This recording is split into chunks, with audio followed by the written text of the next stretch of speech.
1 Samuel chapter 1. There was a certain man from Ramathaim, a Zuphite from the hill country of Ephraim, whose name was Elkanah, son of Jeroham, the son of Elihu, the son of Tohu, the son of Zoph, an Ephraimite. He had 2 wives. One was called Hannah, and the other Peninnah. Peninnah had children, but Hannah had none. Year after year this man went up from his town to worship and sacrifice to the Lord Almighty at Shiloh, where Hophni and Phinehas, the 2 sons of Eli, were priests of the Lord. Whenever the day came for Elkanah to sacrifice, he would give portions of the meat to his wife Peninnah and to all her sons and daughters. But to Hannah he gave a double portion, because he loved her, and the Lord had closed her womb. And because the Lord had closed her womb, her rival kept provoking her in order to irritate her. This went on year after year. Whenever Hannah went up to the house of the Lord, her rival provoked her till she wept and would not eat. Elkanah, her husband, would say to her, "Hannah, why are you weeping? Why don't you eat? Why are you downhearted? Don't I mean more to you than 10 sons?" Once when they had finished eating and drinking in Shiloh, Hannah stood up. Now Eli the priest was sitting on a chair by the doorpost of the Lord's temple. In bitterness of soul Hannah wept much and prayed to the Lord. And she made a vow, saying, "O Lord Almighty, if you will only look upon your servant's misery and remember me, and not forget your servant, but give her a son, then I will give him to the Lord for all the days of his life, and no razor will ever be used on his head." As she kept on praying to the Lord, Eli observed her mouth. Hannah was praying in her heart, and her lips were moving, but her voice was not heard. Eli thought she was drunk, and said to her, "How long will you keep on getting drunk? Get rid of your wine." "Not so, my lord," Hannah replied. "I am a woman who is deeply troubled. I have not been drinking wine or beer. I was pouring out my soul to the Lord. Do not take your servant for a wicked woman. I have been praying here out of my great anguish and grief." Eli answered, "Go in peace, and may the God of Israel grant you what you have asked of him." She said, "May your servant find favor in your eyes." Then she went her way and ate something, and her face was no longer downcast. Early the next morning they arose and worshipped before the Lord, and then went back to their home at Ramah. Elkanah lay with Hannah his wife, and the Lord remembered her. So in the course of time Hannah conceived and gave birth to a son. She named him Samuel, saying, "Because I asked the Lord for him." When the man Elkanah went up with all his family to offer the annual sacrifice to the Lord and to fulfill his vow, Hannah did not go. She said to her husband, "After the boy is weaned, I will take him and present him before the Lord, and he will live there always." "Do what seems best to you," Elkanah her husband told her. "Stay here until you have weaned him. Only may the Lord make good his word." So the woman stayed at home and nursed her son until she had weaned him. After he was weaned, she took the boy with her, young as he was, along with a 3-year-old bull, an ephah of flour, and a skin of wine, and brought him to the house of the Lord at Shiloh. When they had slaughtered the bull, they brought the boy to Eli. And she said to him, "As surely as you live, my lord, I am the woman who stood here beside you praying to the Lord. I prayed for this child, and the Lord has granted me what I asked of him. So now I give him to the Lord. For his whole life he will be given over to the Lord." And he worshipped the Lord there. 1 Samuel chapter 2. Then Hannah prayed and said, "My heart rejoices in the Lord. In the Lord my horn is lifted high. My mouth boasts over my enemies, for I delight in your deliverance. There is no one holy like the Lord. There is no one besides you. There is no rock like our God. Do not keep talking so proudly, or let your mouth speak such arrogance, for the Lord is a God who knows, and by him deeds are weighed. The bows of the warriors are broken, but those who stumbled are armed with strength. Those who were full hired themselves out for food, but those who were hungry hunger no more. She who was barren has borne 7 children, but she who has had many sons pines away. The Lord brings death and makes alive. He brings down to the grave and raises up. The Lord sends poverty and wealth. He humbles and he exalts. He raises the poor from the dust and lifts the needy from the ash heap. He seats them with princes and has them inherit a throne of honor. For the foundations of the earth are the Lord's. Upon them he has set the world. He will guard the feet of his saints, but the wicked will be silenced in darkness. It is not by strength that one prevails. Those who oppose the Lord will be shattered. He will thunder against them from heaven. The Lord will judge the ends of the earth. He will give strength to his king and exalt the horn of his anointed. Then Elkanah went home to Ramah, but the boy ministered before the Lord under Eli the priest. Eli's sons were wicked men. They had no regard for the Lord. Now it was the practice of the priests with the people that whenever anyone offered a sacrifice, and while the meat was being boiled, the servant of the priest would come with a 3-pronged fork in his hand. He would plunge it into the pan or kettle or cauldron or pot, and the priest would take for himself whatever the fork brought up. This is how they treated all the Israelites who came to Shiloh. But even before the fat was burned, the servant of the priest would come and say to the man who was sacrificing, "Give the priest some meat to roast. He won't accept boiled meat from you, but only raw." If the man said to him, "Let the fat be burned up first, and then take whatever you want," the servant would then answer, "No, hand it over now. If you don't, I'll take it by force."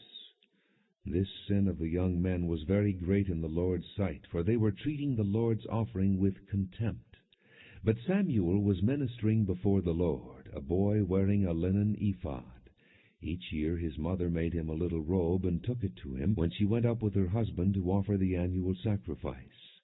Eli would bless Elkanah and his wife, saying, "May the Lord give you children by this woman, to take the place of the one she prayed for and gave to the Lord." Then they would go home. And the Lord was gracious to Hannah. She conceived and gave birth to 3 sons and 2 daughters. Meanwhile the boy Samuel grew up in the presence of the Lord. Now Eli, who was very old, heard about everything his sons were doing to all Israel, and how they slept with the women who served at the entrance to the tent of meeting. So he said to them, "Why do you do such things? I hear from all the people about these wicked deeds of yours. No, my sons, it is not a good report that I hear spreading among the Lord's people. If a man sins against another man, God may mediate for him.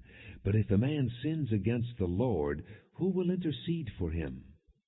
His sons, however, did not listen to their father's rebuke, for it was the Lord's will to put them to death. And the boy Samuel continued to grow in stature and in favor with the Lord and with men. Now a man of God came to Eli and said to him, "This is what the Lord says.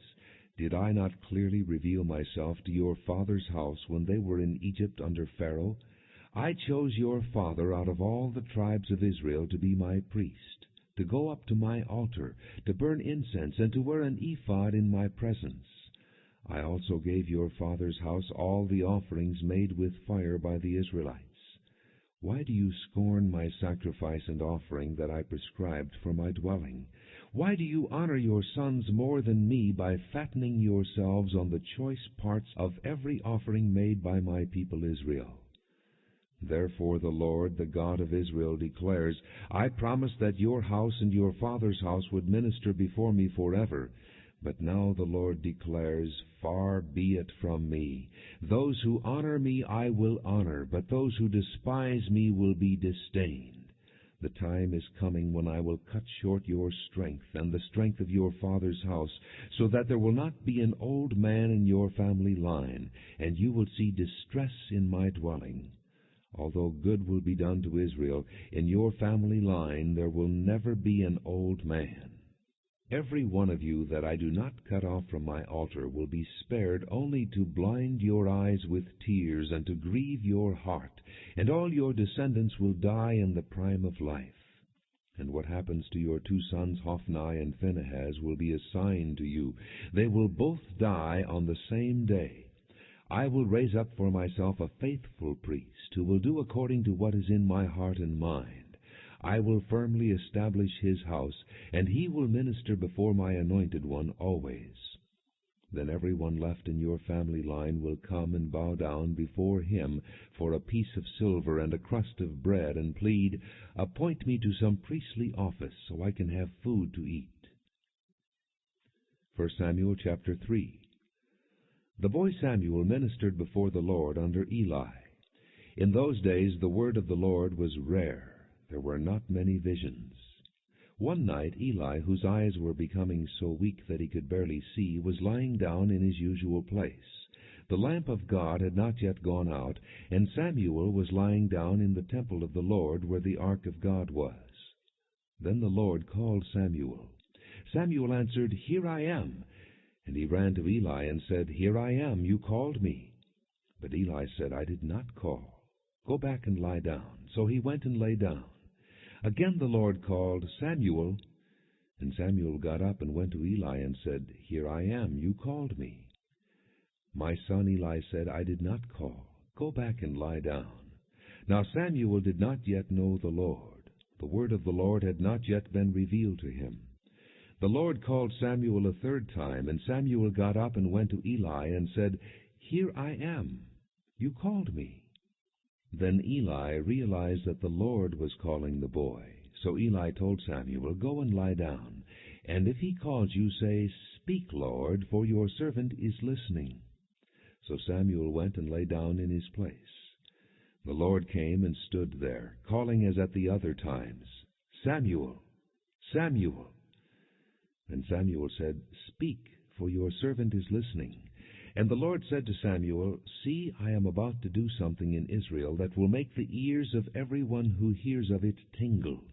At that time I will carry out against Eli everything I spoke against his family, from beginning to end. For I told him that I would judge his family forever because of the sin he knew about. His sons made themselves contemptible, and he failed to restrain them. Therefore I swore to the house of Eli, the guilt of Eli's house will never be atoned for by sacrifice or offering." Samuel lay down until morning, and then opened the doors of the house of the Lord. He was afraid to tell Eli the vision, but Eli called him and said, "Samuel, my son." Samuel answered, "Here I am." "What was it he said to you?" Eli asked. "Do not hide it from me.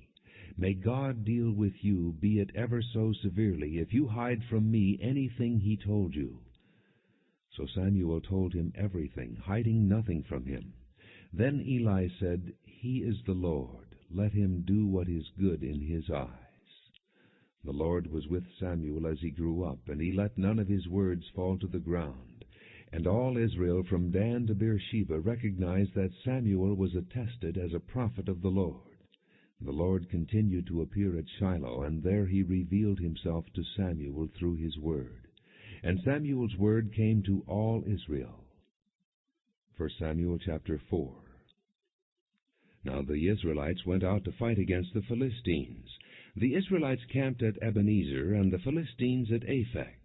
The Philistines deployed their forces to meet Israel, and as the battle spread, Israel was defeated by the Philistines, who killed about 4,000 of them on the battlefield.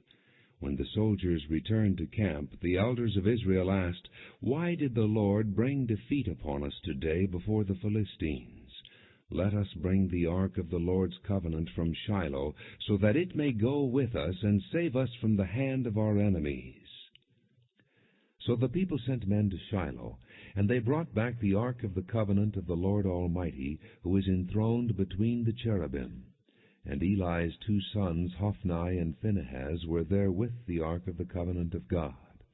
When the ark of the Lord's covenant came into the camp, all Israel raised such a great shout that the ground shook. Hearing the uproar, the Philistines asked, "What's all this shouting in the Hebrew camp?" When they learned that the ark of the Lord had come into the camp, the Philistines were afraid. "A god has come into the camp," they said. "We're in trouble. Nothing like this has happened before. Woe to us! Who will deliver us from the hand of these mighty gods? They are the gods who struck the Egyptians with all kinds of plagues in the desert. Be strong, Philistines, be men, or you will be subject to the Hebrews as they have been to you. Be men and fight. So the Philistines fought, and the Israelites were defeated, and every man fled to his tent. The slaughter was very great. Israel lost 30,000 foot soldiers. The ark of God was captured, and Eli's 2 sons, Hophni and Phinehas, died. That same day a Benjamite ran from the battle line and went to Shiloh, his clothes torn and dust on his head. When he arrived, there was Eli sitting on his chair by the side of the road, watching, because his heart feared for the ark of God. When the man entered the town and told what had happened, the whole town sent up a cry. Eli heard the outcry and asked, "What is the meaning of this uproar?" The man hurried over to Eli, who was 98 years old and whose eyes were set so that he could not see. He told Eli, "I have just come from the battlefield. I fled from it this very day." Eli asked, "What happened, my son?" The man who brought the news replied, "Israel fled before the Philistines, and the army has suffered heavy losses. Also your 2 sons, Hophni and Phinehas, are dead, and the ark of God has been captured." When he mentioned the ark of God, Eli fell backward off his chair by the side of the gate. His neck was broken, and he died, for he was an old man and heavy. He had led Israel 40 years. His daughter-in-law, the wife of Phinehas, was pregnant and near the time of delivery. When she heard the news that the ark of God had been captured, and that her father-in-law and her husband were dead, she went into labor and gave birth, but was overcome by her labor pains. As she was dying, the women attending her said, "Don't despair, you have given birth to a son." But she did not respond or pay any attention. She named the boy Ichabod, saying, "The glory has departed from Israel because of the capture of the ark of God and the deaths of her father-in-law and her husband." She said, "The glory has departed from Israel, for the ark of God has been captured." 1 Samuel chapter 5. After the Philistines had captured the ark of God, they took it from Ebenezer to Ashdod. Then they carried the ark into Dagon's temple and set it beside Dagon. When the people of Ashdod rose early the next day, there was Dagon fallen on his face on the ground before the ark of the Lord. They took Dagon and put him back in his place. But the following morning when they rose, there was Dagon fallen on his face on the ground before the ark of the Lord. His head and hands had been broken off and were lying on the threshold. Only his body remained. That is why to this day neither the priests of Dagon nor any others who enter Dagon's temple at Ashdod step on the threshold. The Lord's hand was heavy upon the people of Ashdod and its vicinity. He brought devastation upon them and afflicted them with tumors. When the men of Ashdod saw what was happening, they said, "The ark of the God of Israel must not stay here with us, because his hand is heavy upon us and upon Dagon our God." So they called together all the rulers of the Philistines and asked them, "What shall we do with the ark of the God of Israel?" They answered, "Have the ark of the God of Israel moved to Gath." So they moved the ark of the God of Israel. But after they had moved it, the Lord's hand was against that city, throwing it into a great panic. He afflicted the people of the city, both young and old, with an outbreak of tumors. So they sent the ark of God to Ekron. As the ark of God was entering Ekron, the people of Ekron cried out, "They have brought the ark of the God of Israel around to us to kill us and our people." So they called together all the rulers of the Philistines and said, "Send the ark of the God of Israel away. Let it go back to its own place, or it will kill us and our people." For death had filled the city with panic. God's hand was very heavy upon it. Those who did not die were afflicted with tumors, and the outcry of the city went up to heaven. 1 Samuel chapter 6. When the ark of the Lord had been in Philistine territory 7 months, the Philistines called for the priests and the diviners and said, "What shall we do with the ark of the Lord? Tell us how we should send it back to its place." They answered, If you return the ark of the God of Israel, do not send it away empty, but by all means send a guilt offering to him. Then you will be healed, and you will know why his hand has not been lifted from you. The Philistines asked, What guilt offering should we send to him? They replied, 5 gold tumors and 5 gold rats, according to the number of the Philistine rulers, because the same plague has struck both you and your rulers. Make models of the tumors and of the rats that are destroying the country, and pay honor to Israel's God. Perhaps he will lift his hand from you and your gods and your land. Why do you harden your hearts as the Egyptians and Pharaoh did? When he treated them harshly, did they not send the Israelites out so they could go on their way? Now then, get a new cart ready with 2 cows that have calved and have never been yoked. Hitch the cows to the cart, but take their calves away and pen them up. Take the ark of the Lord and put it on the cart, and in a chest beside it put the gold objects you are sending back to him as a guilt offering. Send it on its way, but keep watching it. If it goes up to its own territory toward Beth-Shemesh, then the Lord has brought this great disaster on us.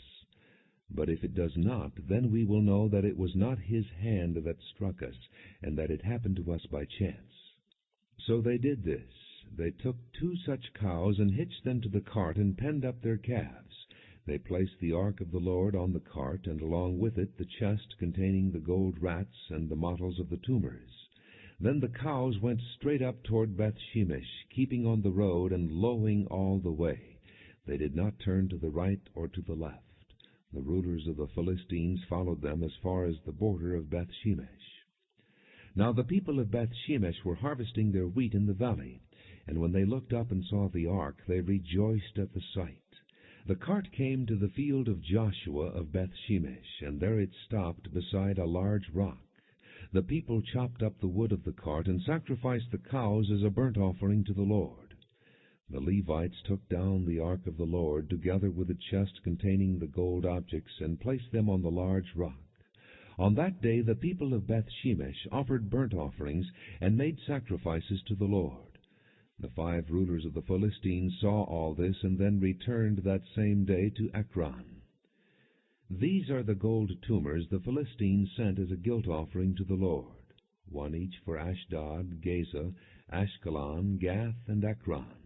And the number of the gold rats was according to the number of Philistine towns belonging to the 5 rulers, the fortified towns with their country villages.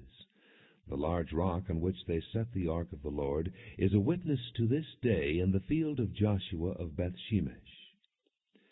But God struck down some of the men of Beth-Shemesh, putting 70 of them to death, because they had looked into the ark of the Lord. The people mourned because of the heavy blow the Lord had dealt them, and the men of Beth-Shemesh asked, Who can stand in the presence of the Lord, this holy God? To whom will the ark go up from here? Then they sent messengers to the people of Kiriath-Jearim, saying, The Philistines have returned the ark of the Lord. Come down and take it up to your place. 1 Samuel chapter 7. So the men of Kiriath-Jearim came and took up the ark of the Lord. They took it to Aminadab's house on the hill, and consecrated Eleazar his son to guard the ark of the Lord. It was a long time, 20 years in all, that the ark remained at Kiriath-Jearim, and all the people of Israel mourned and sought after the Lord.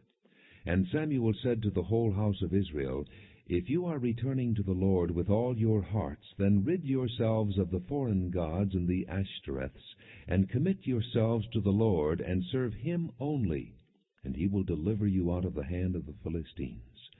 So the Israelites put away their Baals and Ashtoreths, and served the Lord only.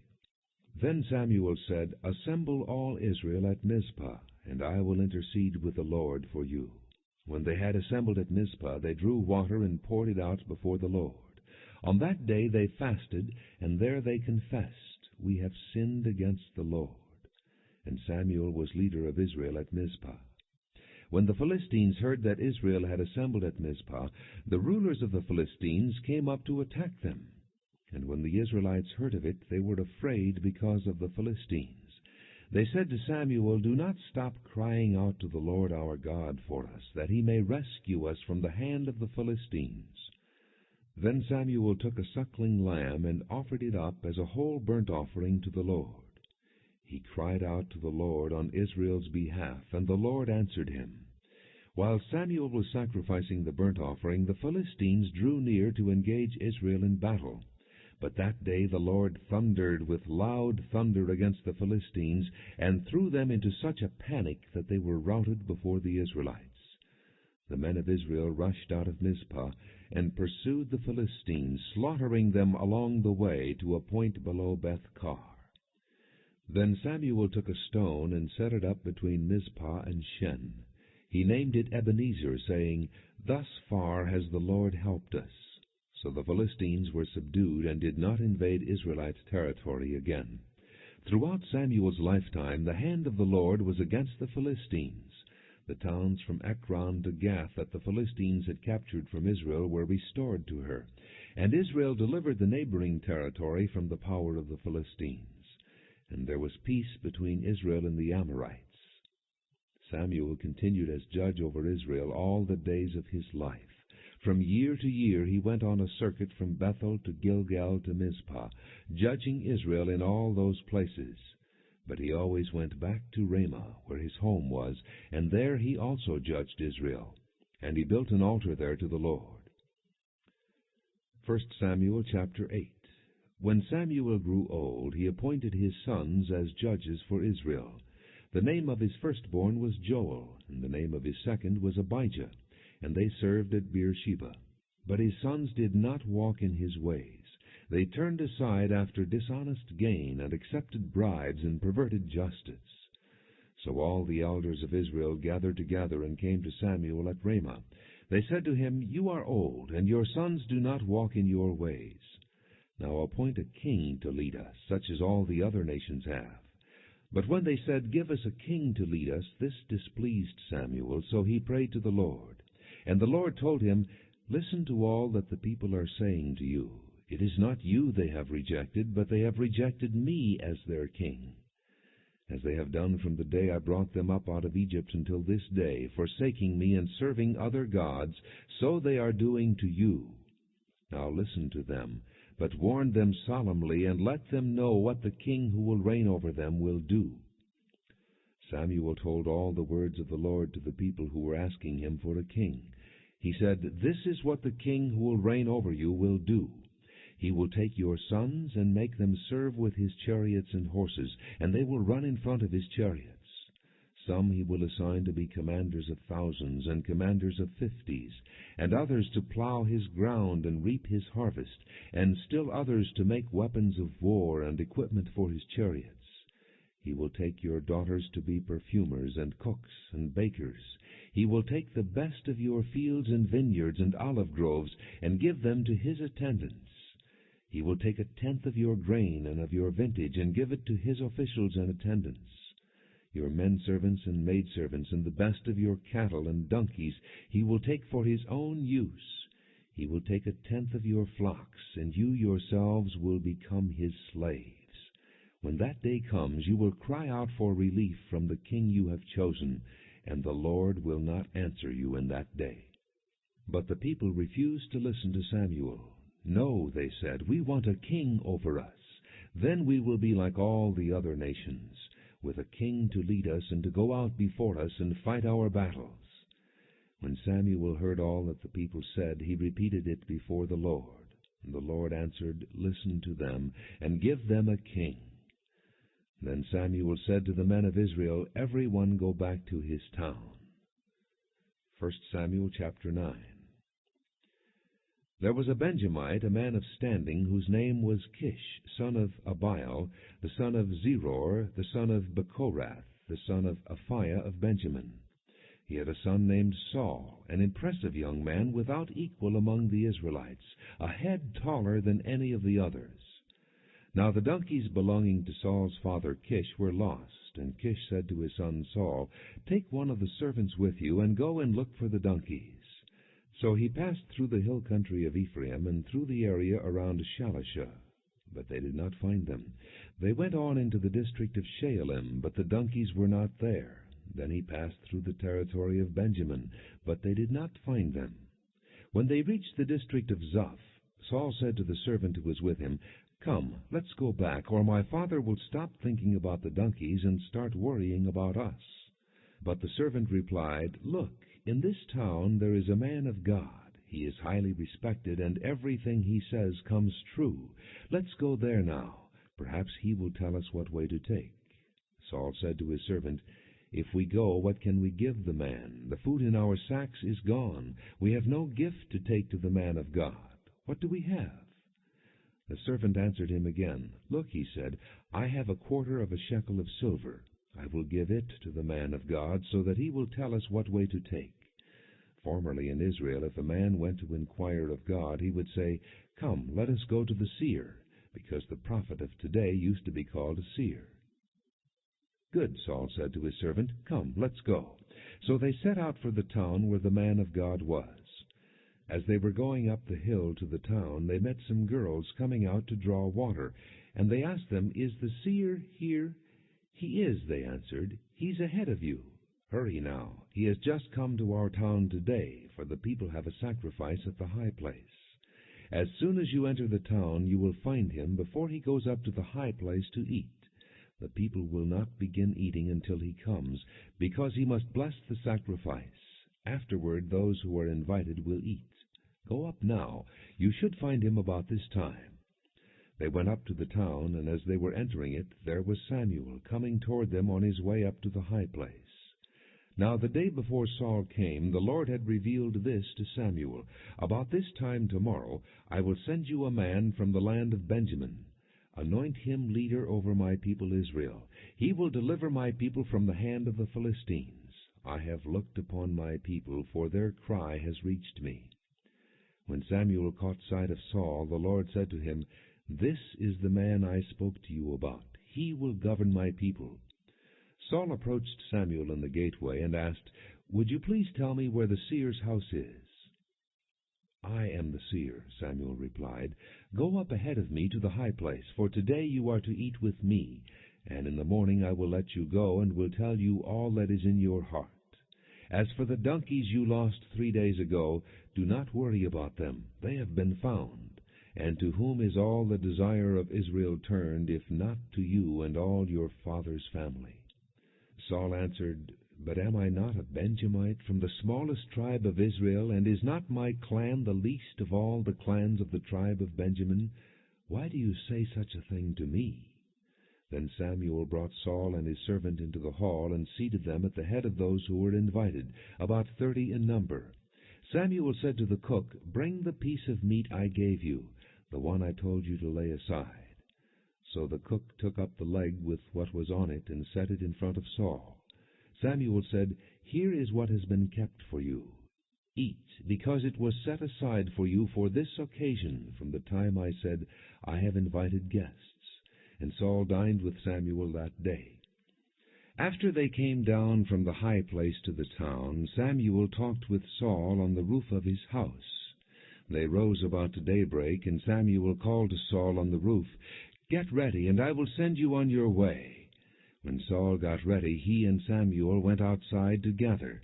As they were going down to the edge of the town, Samuel said to Saul, "Tell the servant to go on ahead of us." And the servant did so. "But you stay here a while, so that I may give you a message from God." 1 Samuel chapter 10. Then Samuel took a flask of oil and poured it on Saul's head and kissed him, saying, "Has not the Lord anointed you leader over his inheritance? When you leave me today, you will meet 2 men near Rachel's tomb, at Zalzah on the border of Benjamin. They will say to you, 'The donkeys you set out to look for have been found,' and now your father has stopped thinking about them and is worried about you. He is asking, 'What shall I do about my son?' Then you will go on from there until you reach the great tree of Tabor. 3 men going up to God at Bethel will meet you there. One will be carrying 3 young goats, another 3 loaves of bread, and another a skin of wine. They will greet you and offer you 2 loaves of bread, which you will accept from them.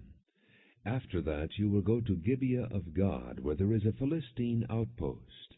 As you approach the town, you will meet a procession of prophets coming down from the high place with lyres, tambourines, flutes, and harps being played before them, and they will be prophesying. The Spirit of the Lord will come upon you in power, and you will prophesy with them, and you will be changed into a different person. Once these signs are fulfilled, do whatever your hand finds to do, for God is with you. Go down ahead of me to Gilgal. I will surely come down to you to sacrifice burnt offerings and fellowship offerings. But you must wait 7 days until I come to you and tell you what you are to do." As Saul turned to leave Samuel, God changed Saul's heart, and all these signs were fulfilled that day. When they arrived at Gibeah, a procession of prophets met him. The Spirit of God came upon him in power, and he joined in their prophesying. When all those who had formerly known him saw him prophesying with the prophets, they asked each other, "What is this that has happened to the son of Kish? Is Saul also among the prophets?" A man who lived there answered, "And who is their father?"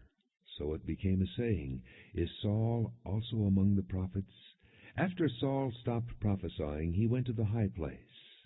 Now Saul's uncle asked him and his servant, "Where have you been?"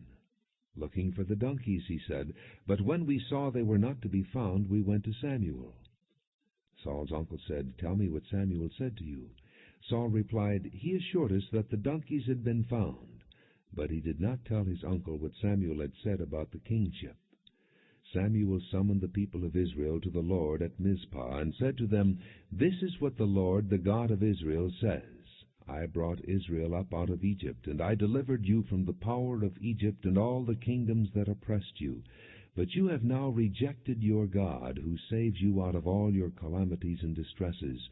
And you have said, 'No, set a king over us.' So now present yourselves before the Lord by your tribes and clans." When Samuel brought all the tribes of Israel near, the tribe of Benjamin was chosen.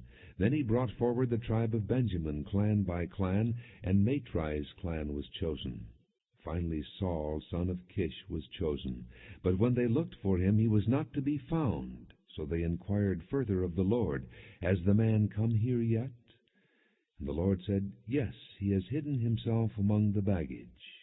They ran and brought him out, and as he stood among the people, he was a head taller than any of the others. Samuel said to all the people, "Do you see the man the Lord has chosen? There is no one like him among all the people." Then the people shouted, "Long live the king!" Samuel explained to the people the regulations of the kingship. He wrote them down on a scroll and deposited it before the Lord. Then Samuel dismissed the people, each to his own home. Saul also went to his home in Gibeah, accompanied by valiant men whose hearts God had touched. But some troublemakers said, "How can this fellow save us?" They despised him and brought him no gifts. But Saul kept silent. 1 Samuel chapter 11. Nahash the Ammonite went up and besieged Jabesh-Gilead. And all the men of Jabesh said to him, "Make a treaty with us, and we will be subject to you."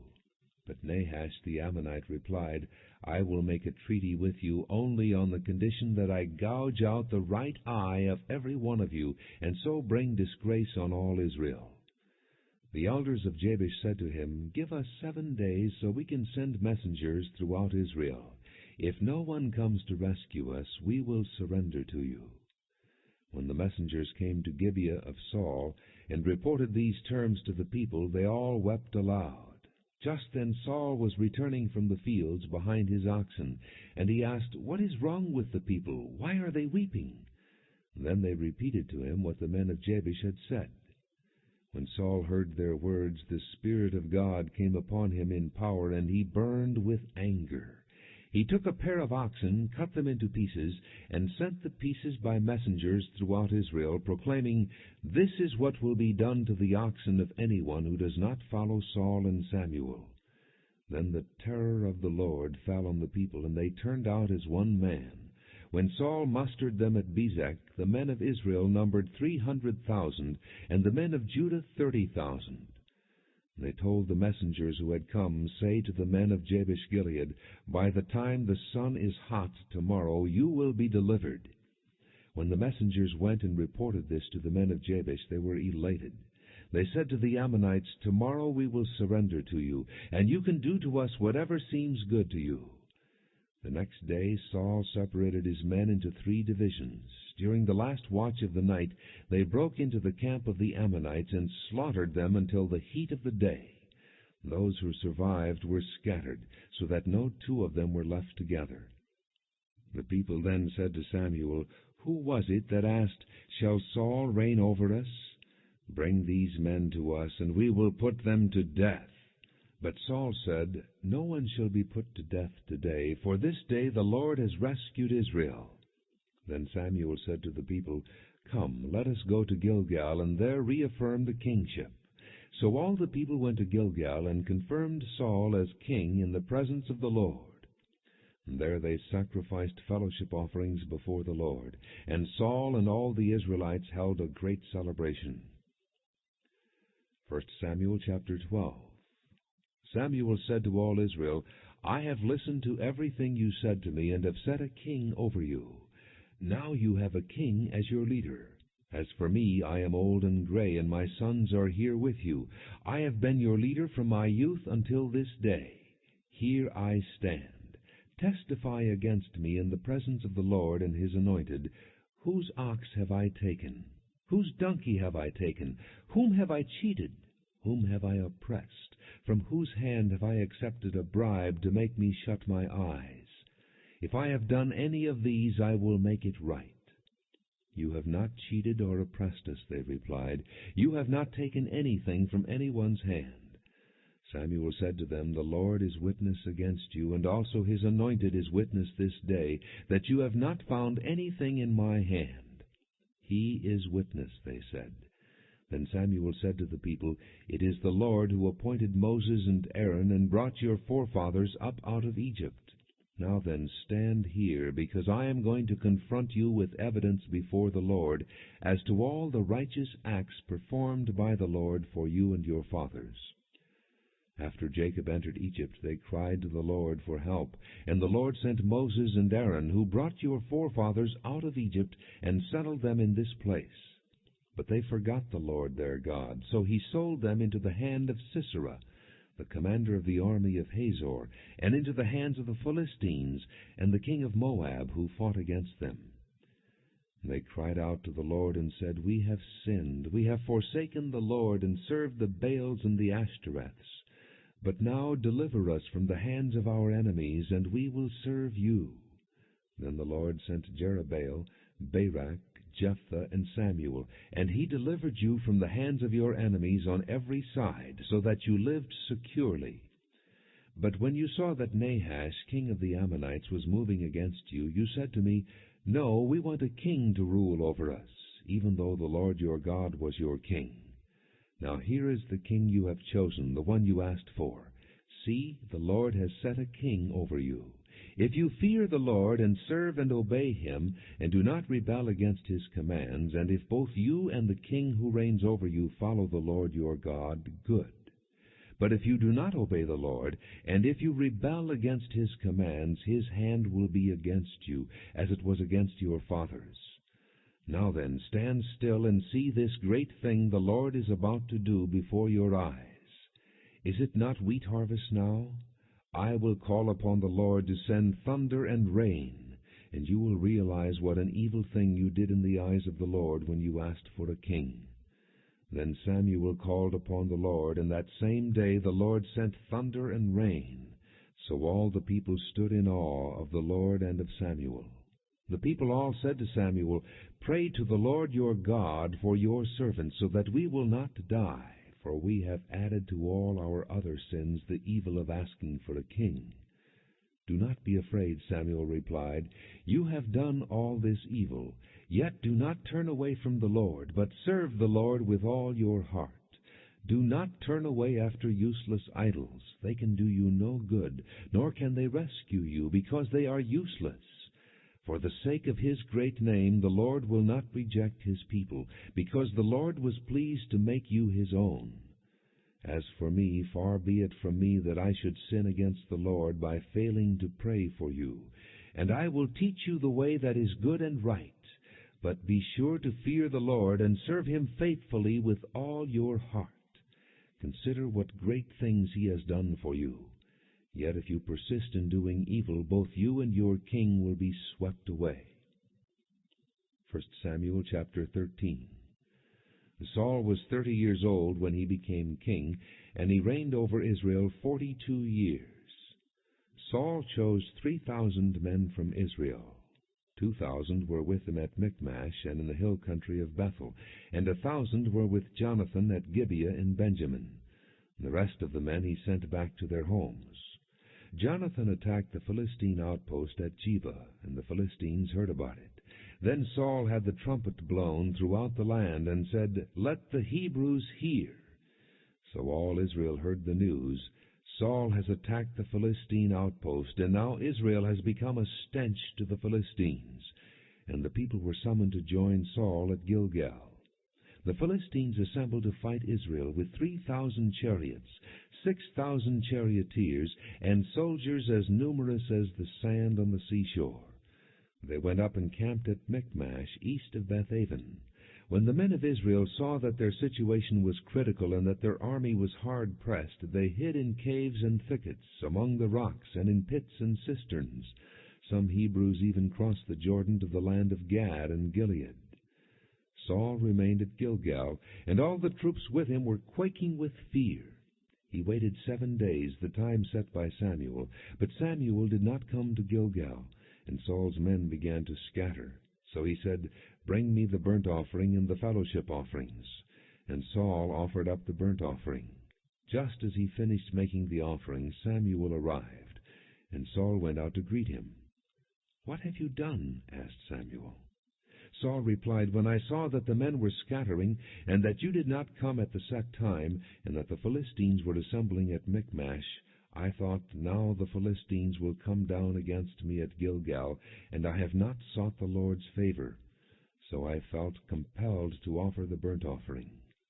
"You acted foolishly," Samuel said. "You have not kept the command the Lord your God gave you. If you had, he would have established your kingdom over Israel for all time. But now your kingdom will not endure. The Lord has sought out a man after his own heart and appointed him leader of his people, because you have not kept the Lord's command." Then Samuel left Gilgal and went up to Gibeah in Benjamin, and Saul counted the men who were with him. They numbered about 600.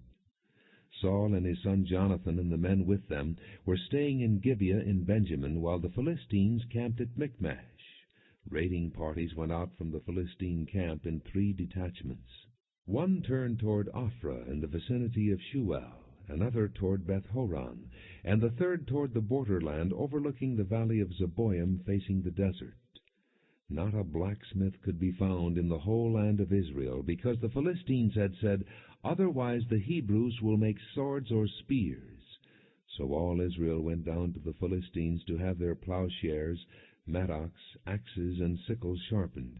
The price was 2/3 of a shekel for sharpening plowshares and mattocks, and 1/3 of a shekel for sharpening forks and axes, and for repointing goads. So on the day of the battle, not a soldier with Saul and Jonathan had a sword or spear in his hand. Only Saul and his son Jonathan had them. Now a detachment of Philistines had gone out to the pass at Michmash. 1 Samuel chapter 14. One day Jonathan, son of Saul, said to the young man bearing his armor, "Come, let's go over to the Philistine outpost on the other side." But he did not tell his father. Saul was staying on the outskirts of Gibeah under a pomegranate tree in Migron. With him were about 600 men, among whom was Ahijah, who was wearing an ephod. He was a son of Ichabod's brother Ahitub, son of Phinehas, the son of Eli, the Lord's priest in Shiloh. No one was aware that Jonathan had left. On each side of the pass that Jonathan intended to cross to reach the Philistine outpost was a cliff. One was called Bozez and the other Seneh. One cliff stood to the north toward Michmash, the other to the south toward Geba. Jonathan said to his young armor-bearer, "Come, let's go over to the outpost of those uncircumcised fellows. Perhaps the Lord will act in our behalf. Nothing can hinder the Lord from saving, whether by many or by few." "Do all that you have in mind," his armor-bearer said. "Go ahead, I am with you heart and soul." Jonathan said, "Come then, we will cross over toward the men, and let them see us. If they say to us, 'Wait there until we come to you,' we will stay where we are and not go up to them. But if they say, 'Come up to us,' we will climb up, because that will be our sign that the Lord has given them into our hands." So both of them showed themselves to the Philistine outpost. "Look," said the Philistines, "the Hebrews are crawling out of the holes they were hiding in." The men of the outpost shouted to Jonathan and his armor-bearer, "Come up to us, and we'll teach you a lesson." So Jonathan said to his armor-bearer, "Climb up after me. The Lord has given them into the hand of Israel." Jonathan climbed up, using his hands and feet, with his armor-bearer right behind him. The Philistines fell before Jonathan, and his armor-bearer followed and killed behind him. In that first attack, Jonathan and his armor-bearer killed some 20 men in an area of about half an acre. Then panic struck the whole army, those in the camp and field, and those in the outposts and raiding parties, and the ground shook. It was a panic sent by God. Saul's lookouts at Gibeah of Benjamin saw the army melting away in all directions. Then Saul said to the men who were with him, "Muster the forces and see who has left us." When they did, it was Jonathan and his armor-bearer who were not there. Saul said to Ahijah, "Bring the ark of God." At that time it was with the Israelites. While Saul was talking to the priest, the tumult in the Philistine camp increased more and more. So Saul said to the priest, "Withdraw your hand." Then Saul and all his men assembled and went to the battle. They found the Philistines in total confusion, striking each other with their swords.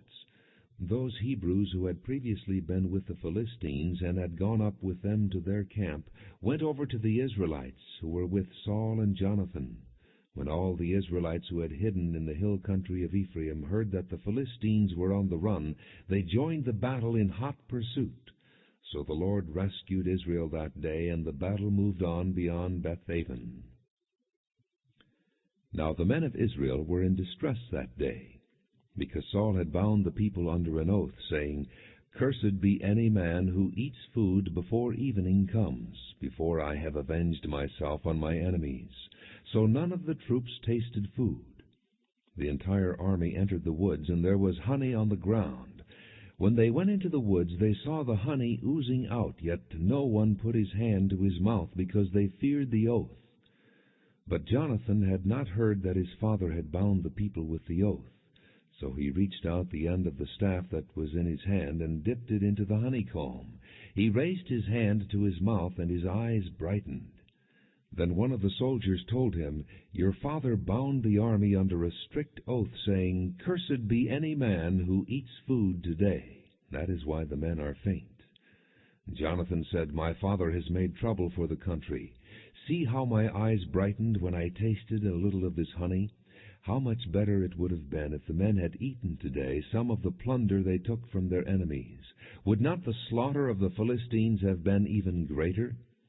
That day, after the Israelites had struck down the Philistines from Michmash to Ajalon, they were exhausted. They pounced on the plunder, and taking sheep, cattle, and calves, they butchered them on the ground and ate them together with the blood. Then someone said to Saul, "Look, the men are sinning against the Lord by eating meat that has blood in it." "You have broken faith," he said. "Roll a large stone over here at once." Then he said, "Go out among the men and tell them, 'Each of you bring me your cattle and sheep, and slaughter them here and eat them. Do not sin against the Lord by eating meat with blood still in it.'" So every one brought his ox that night and slaughtered it there. Then Saul built an altar to the Lord. It was the first time he had done this. Saul said, "Let us go down after the Philistines by night and plunder them till dawn, and let us not leave one of them alive." "Do whatever seems best to you," they replied. But the priest said, "Let us inquire of God here." So Saul asked God, "Shall I go down after the Philistines? Will you give them into Israel's hand?" But God did not answer him that day. Saul therefore said, "Come here, all you who are leaders of the army, and let us find out what sin has been committed today. As surely as the Lord who rescues Israel lives, even if it lies with my son Jonathan, he must die." But not one of the men said a word. Saul then said to all the Israelites, "You stand over there. I and Jonathan my son will stand over here." "Do what seems best to you," the men replied. Then Saul prayed to the Lord, the God of Israel, "Give me the right answer." And Jonathan and Saul were taken by lot, and the men were cleared. Saul said, "Cast the lot between me and Jonathan my son." And Jonathan was taken. Then Saul said to Jonathan, "Tell me what you have done." So Jonathan told him, "I merely tasted a little honey with the end of my staff, and now must I die?" Saul said, "May God deal with me, be it ever so severely, if you do not die, Jonathan." But the men said to Saul, "Should Jonathan die, he who has brought about this great deliverance in Israel? Never! As surely as the Lord lives, not a hair of his head will fall to the ground, for he did this today with God's help." So the men rescued Jonathan, and he was not put to death. Then Saul stopped pursuing the Philistines, and they withdrew to their own land. After Saul had assumed rule over Israel, he fought against their enemies on every side: Moab, the Ammonites, Edom, the kings of Zobah, and the Philistines. Wherever he turned, he inflicted punishment on them. He fought valiantly and defeated the Amalekites, delivering Israel from the hands of those who had plundered them. Saul's sons were Jonathan, Ishvi, and Malchi-Shua. The name of his older daughter was Merab, and that of the younger was Michal. His wife's name was Ahinoam, daughter of Ahimaaz. The name of the commander of Saul's army was Abner, son of Ner, and Ner was Saul's uncle. Saul's father Kish and Abner's father Ner were sons of Abiel. All the days of Saul there was bitter war with the Philistines, and whenever Saul saw a mighty or brave man, he took him into his service. 1 Samuel chapter 15. Samuel said to Saul, "I am the one the Lord sent to anoint you king over his people Israel. So listen now to the message from the Lord.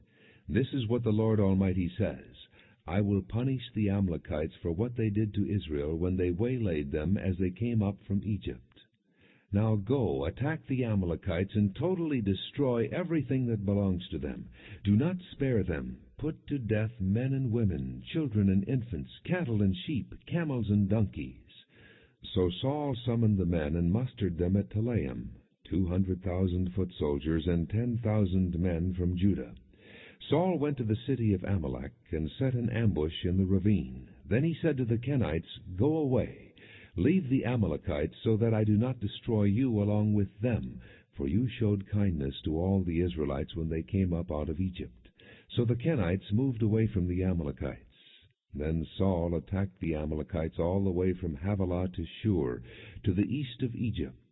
He took Agag, king of the Amalekites, alive, and all his people he totally destroyed with the sword. But Saul and the army spared Agag and the best of the sheep and cattle, the fat calves and lambs, everything that was good.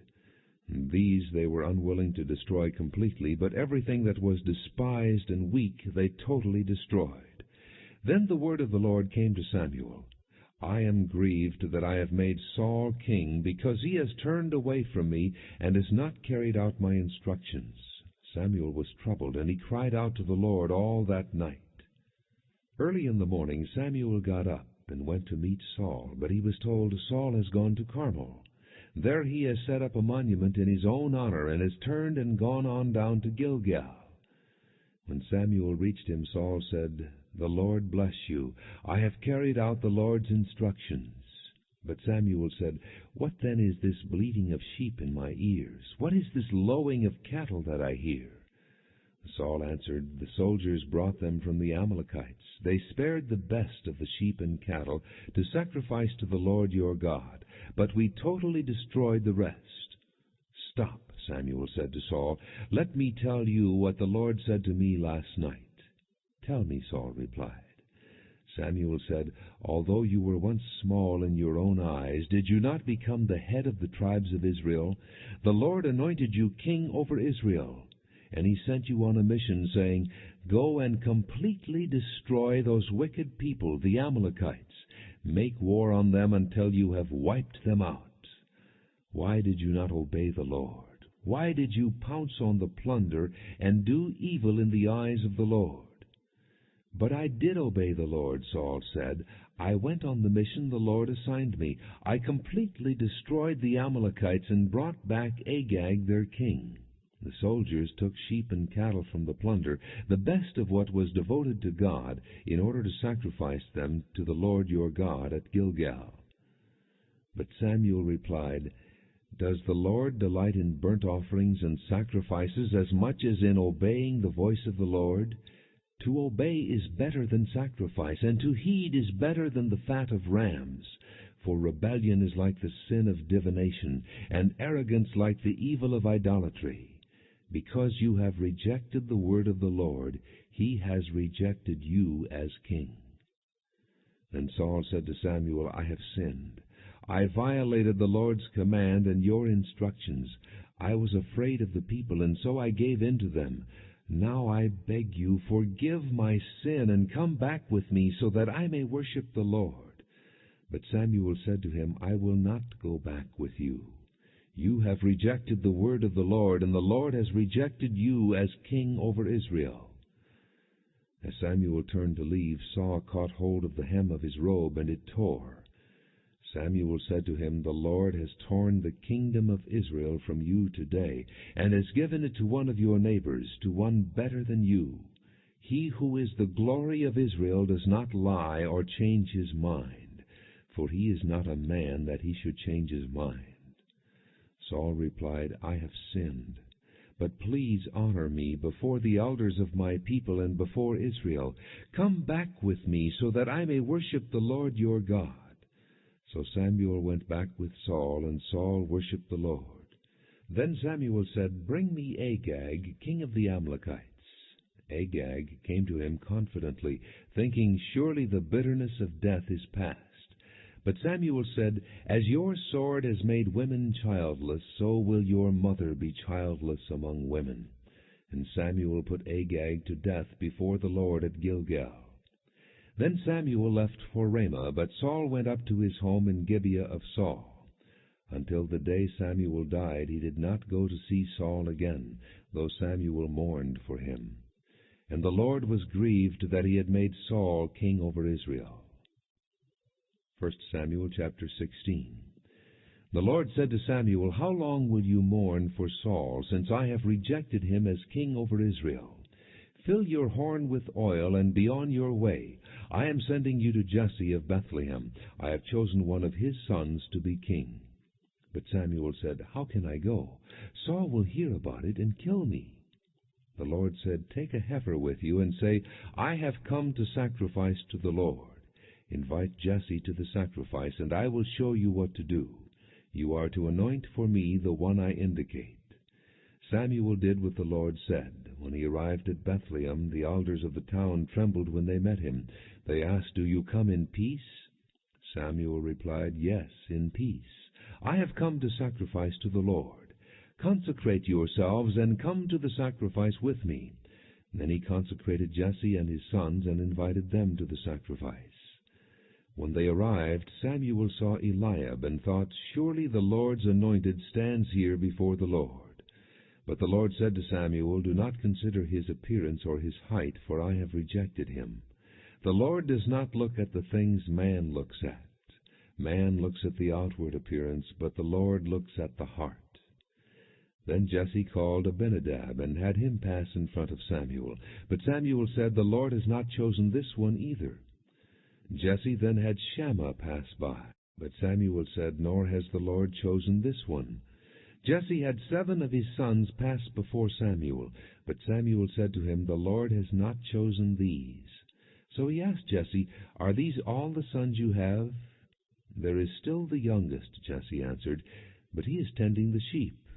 Samuel said, "Send for him. We will not sit down until he arrives." So he sent and had him brought in. He was ruddy, with a fine appearance and handsome features. Then the Lord said, "Rise and anoint him. He is the one." So Samuel took the horn of oil and anointed him in the presence of his brothers. And from that day on the Spirit of the Lord came upon David in power. Samuel then went to Ramah.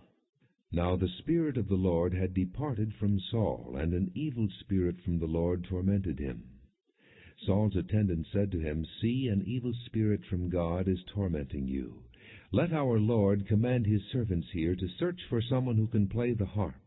He will play when the evil spirit from God comes upon you, and you will feel better."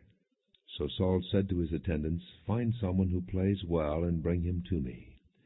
One of the servants answered, "I have seen a son of Jesse of Bethlehem who knows how to play the harp.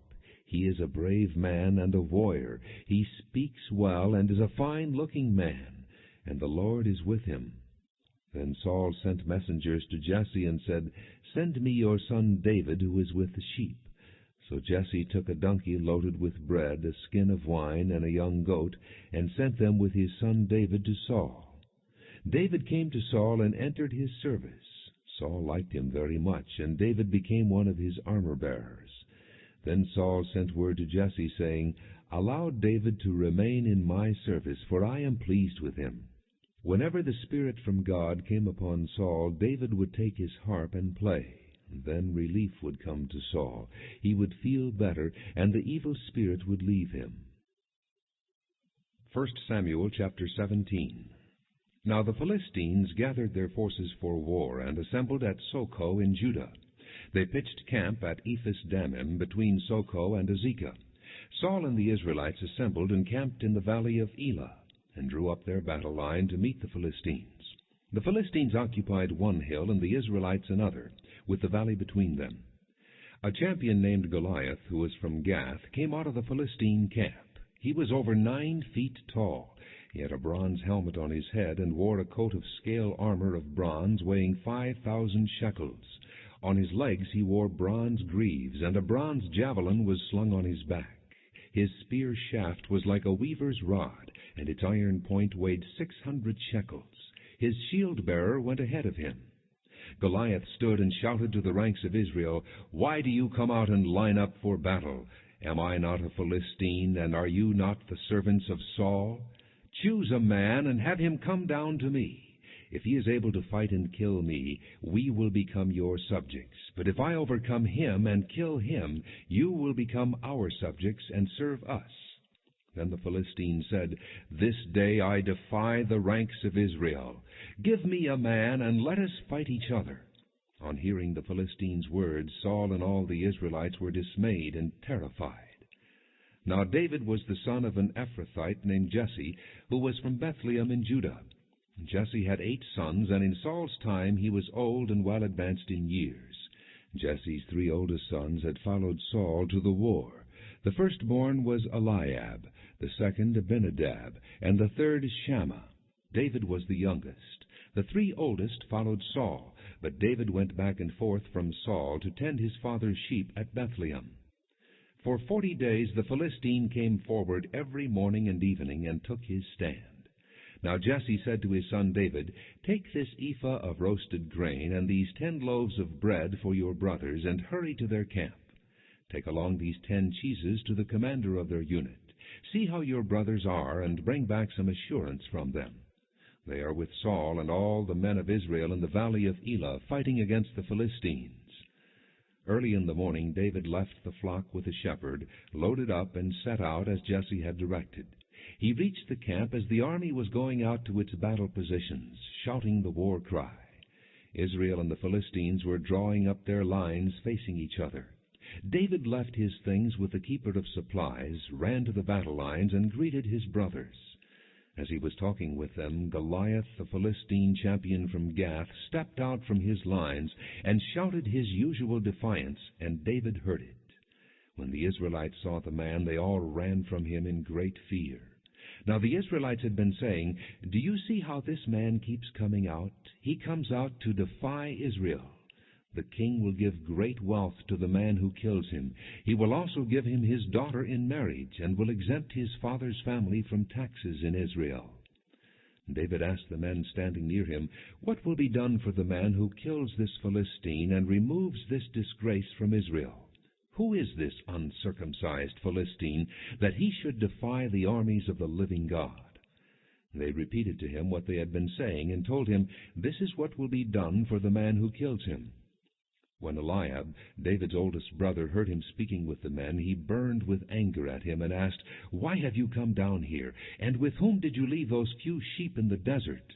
I know how conceited you are and how wicked your heart is. You came down only to watch the battle." "Now what have I done?" said David. "Can't I even speak?" He then turned away to someone else and brought up the same matter, and the men answered him as before. What David said was overheard and reported to Saul, and Saul sent for him. David said to Saul, "Let no one lose heart on account of this Philistine. Your servant will go and fight him." Saul replied, "You are not able to go out against this Philistine and fight him. You are only a boy, and he has been a fighting man from his youth." But David said to Saul, "Your servant has been keeping his father's sheep. When a lion or a bear came and carried off a sheep from the flock, I went after it, struck it, and rescued the sheep from its mouth. When it turned on me, I seized it by its hairs, struck it, and killed it. Your servant has killed both the lion and the bear. This uncircumcised Philistine will be like one of them, because he has defied the armies of the living God. The Lord who delivered me from the paw of the lion and the paw of the bear will deliver me from the hand of this Philistine." Saul said to David, "Go, and the Lord be with you." Then Saul dressed David in his own tunic. He put a coat of armor on him and a bronze helmet on his head. David fastened on his sword over the tunic and tried walking around, because he was not used to them. "I cannot go in these," he said to Saul, "because I am not used to them." So he took them off. Then he took his staff in his hand, chose 5 smooth stones from the stream, put them in the pouch of his shepherd's bag, and with his sling in his hand approached the Philistine. Meanwhile the Philistine, with his shield-bearer in front of him, kept coming closer to David. He looked David over and saw that he was only a boy, ruddy and handsome, and he despised him. He said to David, "Am I a dog that you come at me with sticks?" And the Philistine cursed David by his gods. "Come here," he said, "and I'll give your flesh to the birds of the air and the beasts of the field." David said to the Philistine, "You come against me with sword and spear and javelin, but I come against you in the name of the Lord Almighty, the God of the armies of Israel, whom you have defied. This day the Lord will hand you over to me, and I'll strike you down and cut off your head. Today I will give the carcasses of the Philistine army to the birds of the air and the beasts of the earth, and the whole world will know that there is a God in Israel. All those gathered here will know that it is not by sword or spear that the Lord saves, for the battle is the Lord's, and he will give all of you into our hands." As the Philistine moved closer to attack him, David ran quickly toward the battle line to meet him. Reaching into his bag and taking out a stone, he slung it and struck the Philistine on the forehead. The stone sank into his forehead, and he fell face down on the ground. So David triumphed over the Philistine with a sling and a stone. Without a sword in his hand, he struck down the Philistine and killed him. David ran and stood over him. He took hold of the Philistine's sword and drew it from the scabbard. After he killed him, he cut off his head with the sword. When the Philistines saw that their hero was dead, they turned and ran. Then the men of Israel and Judah surged forward with a shout and pursued the Philistines to the entrance of Gath and to the gates of Ekron. Their dead were strewn along the Shaaraim road to Gath and Ekron. When the Israelites returned from chasing the Philistines, they plundered their camp. David took the Philistine's head and brought it to Jerusalem, and he put the Philistine's weapons in his own tent. As Saul watched David going out to meet the Philistine, he said to Abner, commander of the army, "Abner, whose son is that young man?" Abner replied, "As surely as you live, O king, I don't know." The king said, "Find out whose son this young man is." As soon as David returned from killing the Philistine, Abner took him and brought him before Saul, with David still holding the Philistine's head. "Whose son are you, young man?" Saul asked him. David said, "I am the son of your servant Jesse of Bethlehem." 1 Samuel chapter 18. After David had finished talking with Saul, Jonathan became one in spirit with David, and he loved him as himself. From that day Saul kept David with him, and did not let him return to his father's house. And Jonathan made a covenant with David because he loved him as himself. Jonathan took off the robe he was wearing and gave it to David, along with his tunic, and even his sword, his bow, and his belt. Whatever Saul sent him to do, David did it so successfully that Saul gave him a high rank in the army. This pleased all the people and Saul's officers as well. When the men were returning home after David had killed the Philistine, the women came out from all the towns of Israel to meet King Saul with singing and dancing, with joyful songs, and with tambourines and lutes. As they danced, they sang, "Saul has slain his thousands, and David his tens of thousands." Saul was very angry. This refrain galled him. "They have credited David with tens of thousands," he thought, "but me with only thousands. What more can he get but the kingdom?" And from that time on, Saul kept a jealous eye on David. The next day an evil spirit from God came forcefully upon Saul. He was prophesying in his house while David was playing the harp as he usually did. Saul had a spear in his hand, and he hurled it, saying to himself, "I'll pin David to the wall." But David eluded him twice. Saul was afraid of David because the Lord was with David but had left Saul. So he sent David away from him and gave him command over 1,000 men, and David led the troops in their campaigns. In everything he did he had great success because the Lord was with him. When Saul saw how successful he was afraid of him. But all Israel and Judah loved David because he led them in their campaigns. Saul said to David, "Here is my older daughter Merab. I will give her to you in marriage. Only serve me bravely and fight the battles of the Lord." For Saul said to himself, "I will not raise a hand against him. Let the Philistines do that." But David said to Saul, "Who am I, and what is my family or my father's clan in Israel, that I should become the king's son-in-law?" So when the time came for Merab, Saul's daughter, to be given to David, she was given in marriage to Adriel of Meholah. Now Saul's daughter Michal was in love with David, and when they told Saul about it, he was pleased. "I will give her to him," he thought, "so that she may be a snare to him, and so that the hand of the Philistines may be against him." So Saul said to David, "Now you have a second opportunity to become my son-in-law." Then Saul ordered his attendants, "Speak to David privately, and say, 'Look, the king is pleased with you, and his attendants all like you. Now become his son-in-law.'" They repeated these words to David, but David said, "Do you think it is a small matter to become the king's son-in-law? I'm only a poor man and little known." When Saul's servants told him what David had said, Saul replied, "Say to David, 'The king wants no other price for the bride than 100 Philistine foreskins to take revenge on his enemies.'" Saul's plan was to have David fall by the hands of the Philistines. When the attendants told David these things, he was pleased to become the king's son-in-law. So before the allotted time elapsed, David and his men went out and killed 200 Philistines. He brought their foreskins and presented the full number to the king so that he might become the king's son-in-law. Then Saul gave him his daughter Michal in marriage.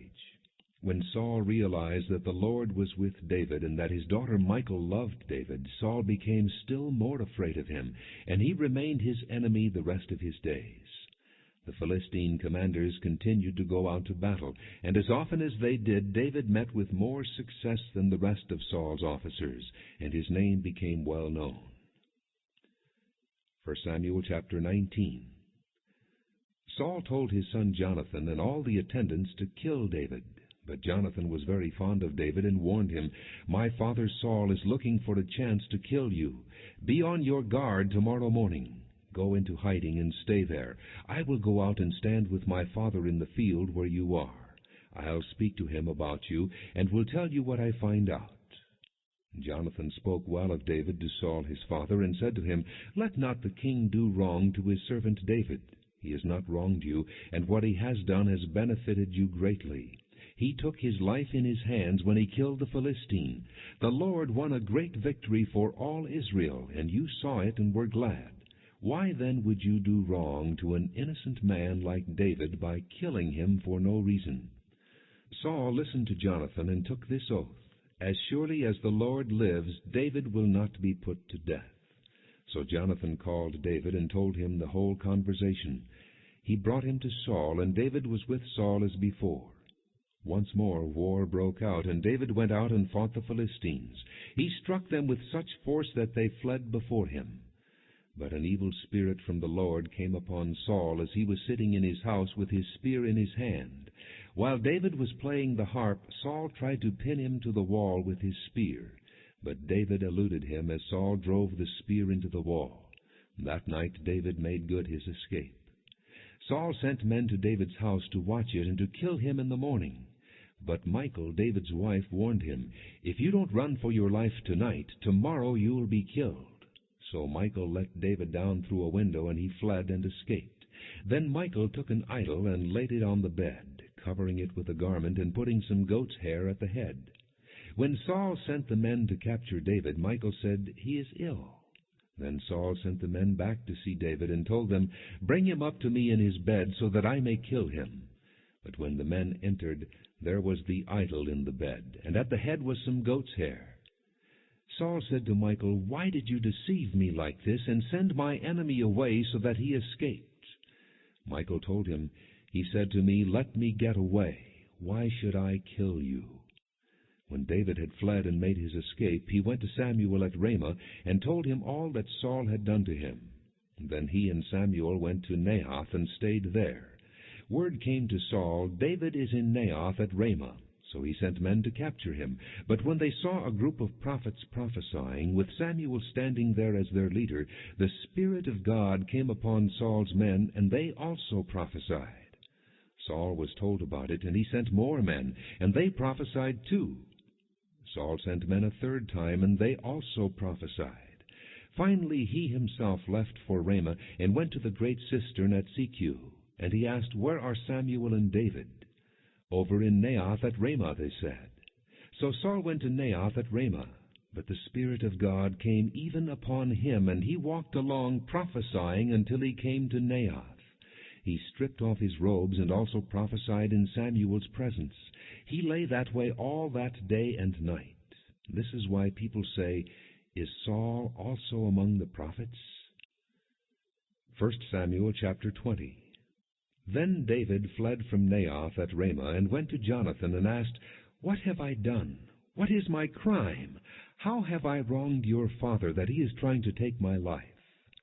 "Never," Jonathan replied. "You are not going to die. Look, my father doesn't do anything great or small without confiding in me. Why would he hide this from me? It's not so."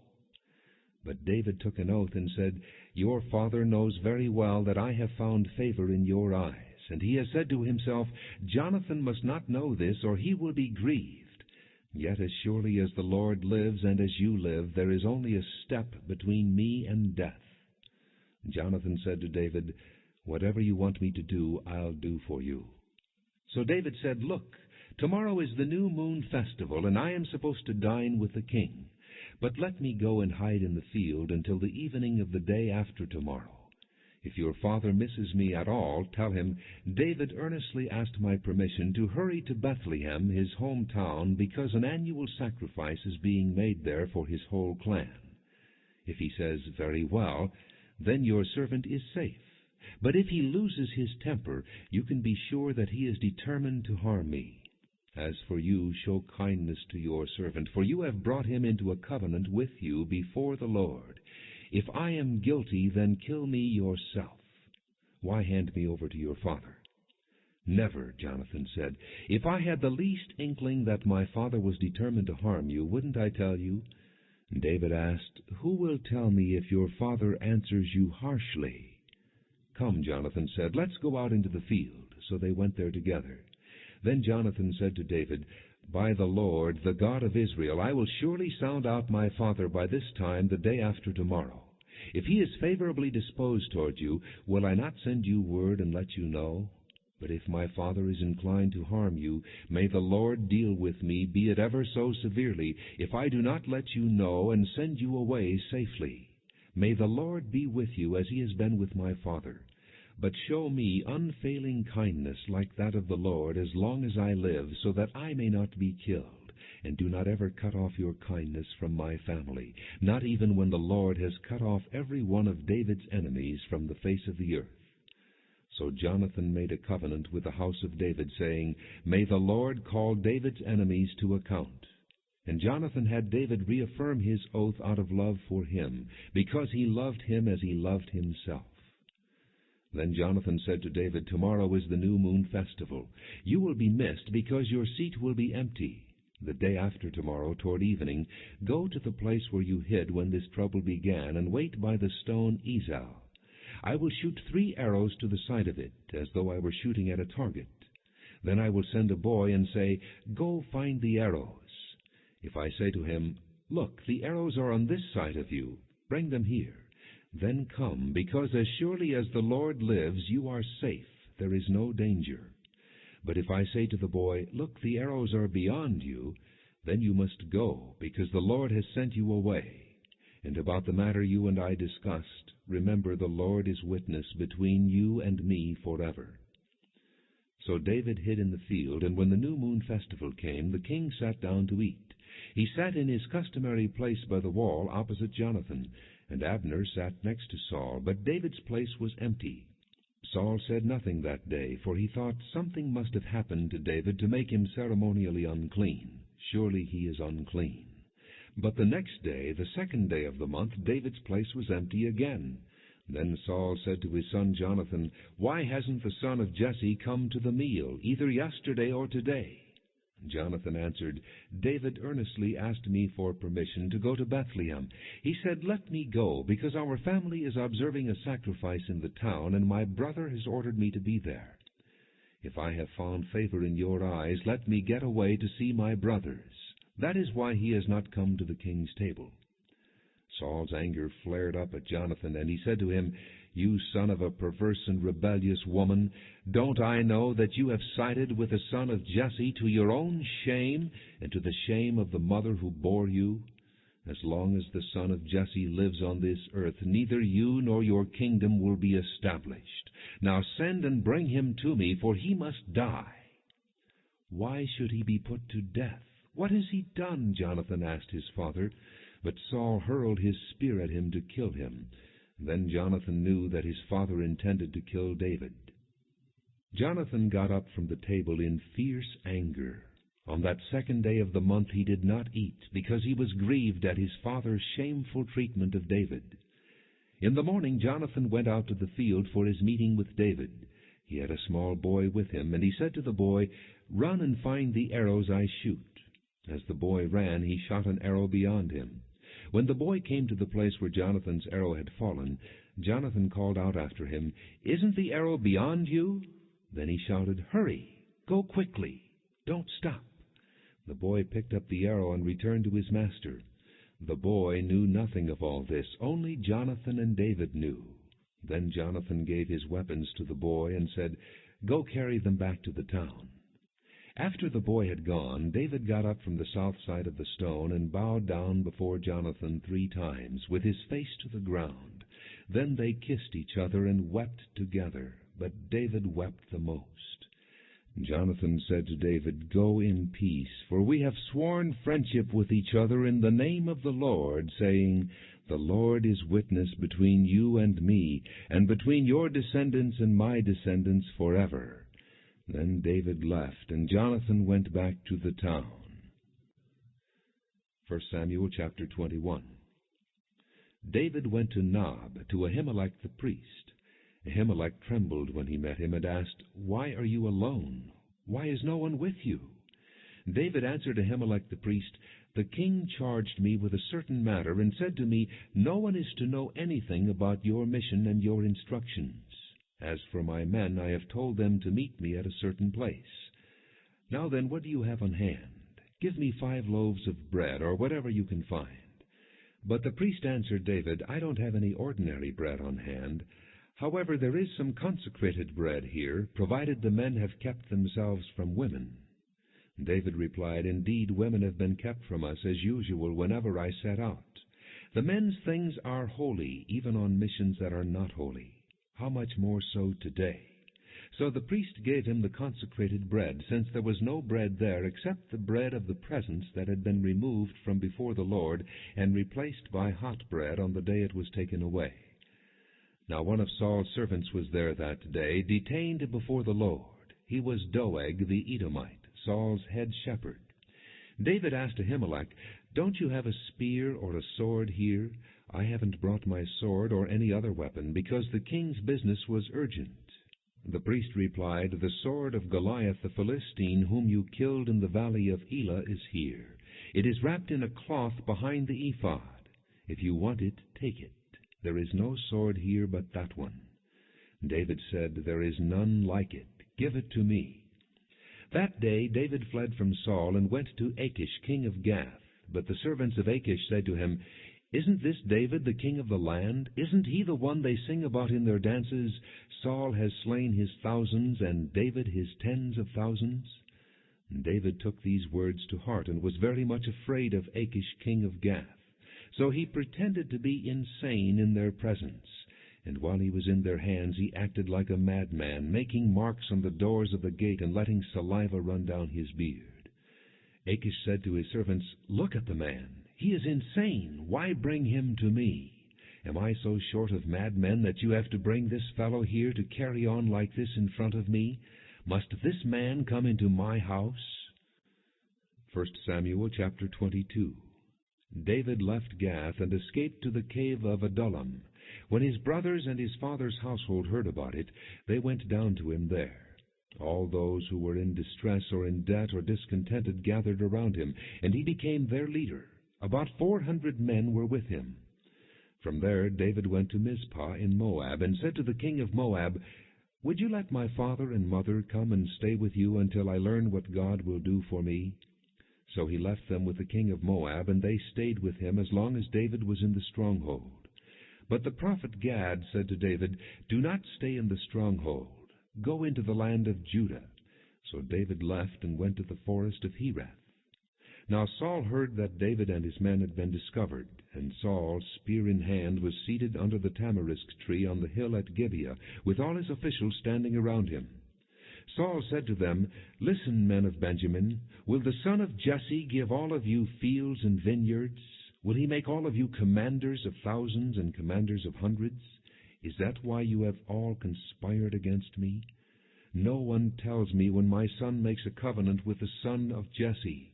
None of you is concerned about me, or tells me that my son has incited my servant to lie in wait for me, as he does today." But Doeg the Edomite, who was standing with Saul's officials, said, "I saw the son of Jesse come to Ahimelech, son of Ahitub, at Nob. Ahimelech inquired of the Lord for him. He also gave him provisions, and the sword of Goliath the Philistine." Then the king sent for the priest Ahimelech, son of Ahitub, and his father's whole family, who were priests at Nob, and they all came to the king. Saul said, "Listen now, son of Ahitub." "Yes, my lord," he answered.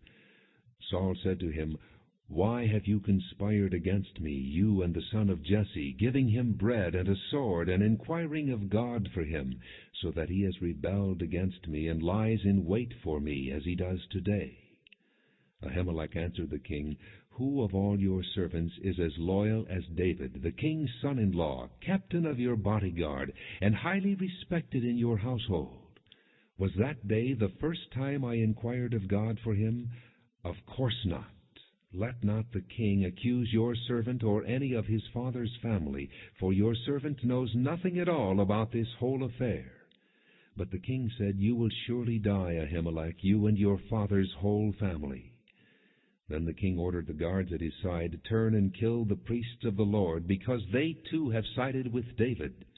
They knew he was fleeing, yet they did not tell me. But the king's officials were not willing to raise a hand to strike the priests of the Lord.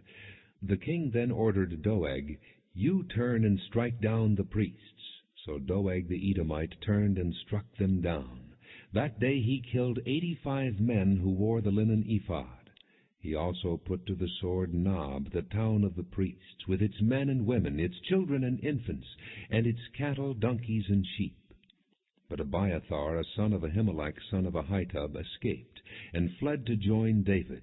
He told David that Saul had killed the priests of the Lord. Then David said to Abiathar, "That day when Doeg the Edomite was there, I knew he would be sure to tell Saul. I am responsible for the death of your father's whole family. Stay with me. Don't be afraid. The man who is seeking your life is seeking mine also. You will be safe with me." 1 Samuel chapter 23.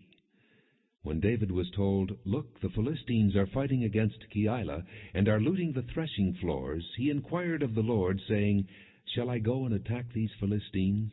The Lord answered him, "Go, attack the Philistines, and save Keilah." But David's men said to him, "Here in Judah we are afraid. How much more then if we go to Keilah against the Philistine forces?" Once again David inquired of the Lord, and the Lord answered him, "Go down to Keilah, for I am going to give the Philistines into your hand." So David and his men went to Keilah, fought the Philistines, and carried off their livestock. He inflicted heavy losses on the Philistines and saved the people of Keilah. Now Abiathar, son of Ahimelech, had brought the ephod down with him when he fled to David at Keilah. Saul was told that David had gone to Keilah, and he said, "God has handed him over to me, for David has imprisoned himself by entering a town with gates and bars." And Saul called up all his forces for battle, to go down to Keilah to besiege David and his men. When David learned that Saul was plotting against him, he said to Abiathar the priest, "Bring the ephod." David said, "O Lord God of Israel, your servant has heard definitely that Saul plans to come to Keilah and destroy the town on account of me. Will the citizens of Keilah surrender me to him? Will Saul come down as your servant has heard? O Lord God of Israel, tell your servant." And the Lord said, "He will." Again David asked, "Will the citizens of Keilah surrender me and my men to Saul?" And the Lord said, "They will." So David and his men, about 600 in number, left Keilah and kept moving from place to place. When Saul was told that David had escaped from Keilah, he did not go there. David stayed in the desert strongholds and in the hills of the desert of Ziph. Day after day Saul searched for him, but God did not give David into his hands. While David was at Horesh in the desert of Ziph, he learned that Saul had come out to take his life. And Saul's son Jonathan went to David at Horesh and helped him find strength in God. "Don't be afraid," he said. "My father Saul will not lay a hand on you. You will be king over Israel, and I will be second to you. Even my father Saul knows this." The two of them made a covenant before the Lord. Then Jonathan went home, but David remained at Horesh. The Ziphites went up to Saul at Gibeah and said, "Is not David hiding among us in the strongholds at Horesh, on the hill of Hachilah, south of Jeshimon? Now, O king, come down whenever it pleases you to do so, and we will be responsible for handing him over to the king." Saul replied, "The Lord bless you for your concern for me. Go and make further preparation. Find out where David usually goes, and who has seen him there. They tell me he is very crafty. Find out about all the hiding places he uses, and come back to me with definite information. Then I will go with you. If he is in the area, I will track him down among all the clans of Judah." So they set out and went to Ziph ahead of Saul. Now David and his men were in the desert of Maon, in the Arabah south of Jeshimon. Saul and his men began the search, and when David was told about it, he went down to the rock and stayed in the desert of Maon. When Saul heard this, he went into the desert of Maon in pursuit of David. Saul was going along one side of the mountain, and David and his men were on the other side, hurrying to get away from Saul. As Saul and his forces were closing in on David and his men to capture them, a messenger came to Saul, saying, "Come quickly, the Philistines are raiding the land." Then Saul broke off his pursuit of David and went to meet the Philistines. That is why they call this place Selah Hamalekath. And David went up from there and lived in the strongholds of En-Gedi. 1 Samuel chapter 24. After Saul returned from pursuing the Philistines, he was told, "David is in the desert of En-Gedi." So Saul took 3,000 chosen men from all Israel and set out to look for David and his men near the crags of the wild goats. He came to the sheep pens along the way. A cave was there, and Saul went in to relieve himself. David and his men were far back in the cave. The men said, "This is the day the Lord spoke of when he said to you, 'I will give your enemy into your hands for you to deal with as you wish.'" Then David crept up unnoticed and cut off a corner of Saul's robe. Afterward David was conscience-stricken for having cut off a corner of his robe. He said to his men, "The Lord forbid that I should do such a thing to my master, the Lord's anointed, or lift my hand against him, for he is the anointed of the Lord." With these words David rebuked his men and did not allow them to attack Saul. And Saul left the cave and went his way. Then David went out of the cave and called out to Saul, "My lord the king." When Saul looked behind him, David bowed down and prostrated himself with his face to the ground. He said to Saul, "Why do you listen when men say, 'David is bent on harming you'? This day you have seen with your own eyes how the Lord delivered you into my hands in the cave. Some urged me to kill you, but I spared you. I said, 'I will not lift my hand against my master, because he is the Lord's anointed.' See, my father, look at this piece of your robe in my hand. I cut off the corner of your robe, but did not kill you. Now understand and recognize that I am not guilty of wrongdoing or rebellion. I have not wronged you, but you are hunting me down to take my life. May the Lord judge between you and me, and may the Lord avenge the wrongs you have done to me, but my hand will not touch you. As the old saying goes, from evil doers come evil deeds, so my hand will not touch you. Against whom has the king of Israel come out? Whom are you pursuing? A dead dog? A flea? May the Lord be our judge and decide between us. May he consider my cause and uphold it. May he vindicate me by delivering me from your hand." When David finished saying this, Saul asked, "Is that your voice, David, my son?" And he wept aloud. "You are more righteous than I," he said. "You have treated me well, but I have treated you badly. You have just now told me of the good you did to me. The Lord delivered me into your hands, but you did not kill me. When a man finds his enemy, does he let him get away unharmed? May the Lord reward you well for the way you treated me today. I know that you will surely be king, and that the kingdom of Israel will be established in your hands.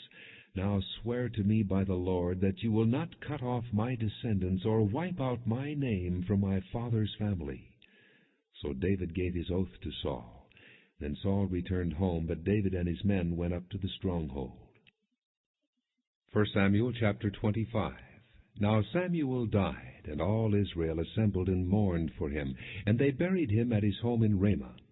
Then David moved down into the desert of Maon. A certain man in Maon, who had property there at Carmel, was very wealthy. He had 1,000 goats and 3,000 sheep, which he was shearing in Carmel. His name was Nabal, and his wife's name was Abigail. She was an intelligent and beautiful woman, but her husband, a Calebite, was surly and mean in his dealings. While David was in the desert, he heard that Nabal was shearing sheep.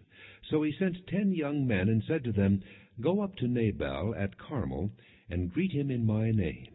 Say to him, 'Long life to you, good health to you and your household, and good health to all that is yours. Now I hear that it is sheep-shearing time. When your shepherds were with us, we did not mistreat them, and the whole time they were at Carmel nothing of theirs was missing. Ask your own servants, and they will tell you. Therefore be favorable toward my young men, since we come at a festive time. Please give your servants and your son David whatever you can find for them." When David's men arrived, they gave Nabal this message in David's name. Then they waited. Nabal answered David's servants, "Who is this David? Who is this son of Jesse? Many servants are breaking away from their masters these days. Why should I take my bread and water and the meat I have slaughtered for my shearers and give it to men coming from who knows where?" And David's men turned around and went back. When they arrived, they reported every word. And David said to his men, "Put on your swords." So they put on their swords, and David put on his. About 400 men went up with David, while 200 stayed with the supplies. One of the servants told Nabal's wife Abigail, "David sent messengers from the desert to give our master his greetings, but he hurled insults at them. Yet these men were very good to us. They did not mistreat us, and the whole time we were out in the fields near them, nothing was missing. Night and day they were a wall around us all the time we were herding our sheep near them. Now think it over and see what you can do, because disaster is hanging over our master and his whole household. He is such a wicked man that no one can talk to him." Abigail lost no time. She took 200 loaves of bread, 2 skins of wine, 5 dressed sheep, 5 seahs of roasted grain, 100 cakes of raisins, and 200 cakes of pressed figs, and loaded them on donkeys. Then she told her servants, "Go on ahead, I'll follow you." But she did not tell her husband Nabal. As she came riding her donkey into a mountain ravine, there were David and his men descending toward her, and she met them. David had just said, "It's been useless, all my watching over this fellow's property in the desert so that nothing of his was missing. He has paid me back evil for good. May God deal with David, be it ever so severely, if by morning I leave alive one male of all who belong to him." When Abigail saw David, she quickly got off her donkey and bowed down before David with her face to the ground. She fell at his feet and said, "My lord, let the blame be on me alone. Please let your servant speak to you. Hear what your servant has to say. May my lord pay no attention to that wicked man Nabal. He is just like his name. His name is Fool, and folly goes with him. But as for me, your servant, I did not see the men my master sent. Now since the Lord has kept you, my master, from bloodshed and from avenging yourself with your own hands, as surely as the Lord lives and as you live, may your enemies and all who intend to harm my master be like Nabal. And let this gift, which your servant has brought to my master, be given to the men who follow you. Please forgive your servant's offense, for the Lord will certainly make a lasting dynasty for my master, because he fights the Lord's battles. Let no wrongdoing be found in you as long as you live. Even though someone is pursuing you to take your life, the life of my master will be bound securely in the bundle of the living by the Lord your God. But the lives of your enemies he will hurl away as from the pocket of a sling. When the Lord has done for my master every good thing he promised concerning him, and has appointed him leader over Israel, my master will not have on his conscience the staggering burden of needless bloodshed or of having avenged himself. And when the Lord has brought my master success, remember your servant."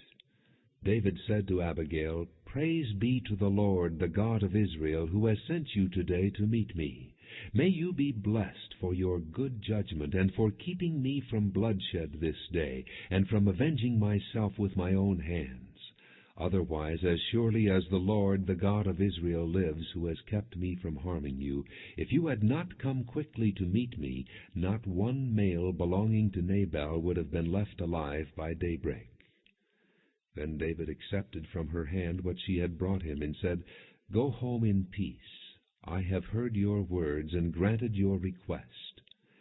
When Abigail went to Nabal, he was in the house holding a banquet like that of a king. He was in high spirits and very drunk. So she told him nothing until daybreak. Then in the morning, when Nabal was sober, his wife told him all these things, and his heart failed him, and he became like a stone. About 10 days later the Lord struck Nabal, and he died. When David heard that Nabal was dead, he said, "Praise be to the Lord, who has upheld my cause against Nabal for treating me with contempt. He has kept his servant from doing wrong, and has brought Nabal's wrongdoing down on his own head." Then David sent word to Abigail, asking her to become his wife. His servants went to Carmel and said to Abigail, "David has sent us to you to take you to become his wife." She bowed down with her face to the ground and said, "Here is your maidservant, ready to serve you and wash the feet of my master's servants." Abigail quickly got on a donkey, and attended by her 5 maids, went with David's messengers and became his wife. And David had also married Ahinoam of Jezreel, and they both were his wives. But Saul had given his daughter Michal, David's wife, to Paltiel, son of Laish, who was from Galim. 1 Samuel chapter 26. The Ziphites went to Saul at Gibeah and said, "Is not David hiding on the hill of Hachilah, which faces Jeshimon?" So Saul went down to the desert of Ziph with his 3,000 chosen men of Israel to search there for David. Saul made his camp beside the road on the hill of Hachilah facing Jeshimon, but David stayed in the desert. When he saw that Saul had followed him there, he sent out scouts and learned that Saul had definitely arrived.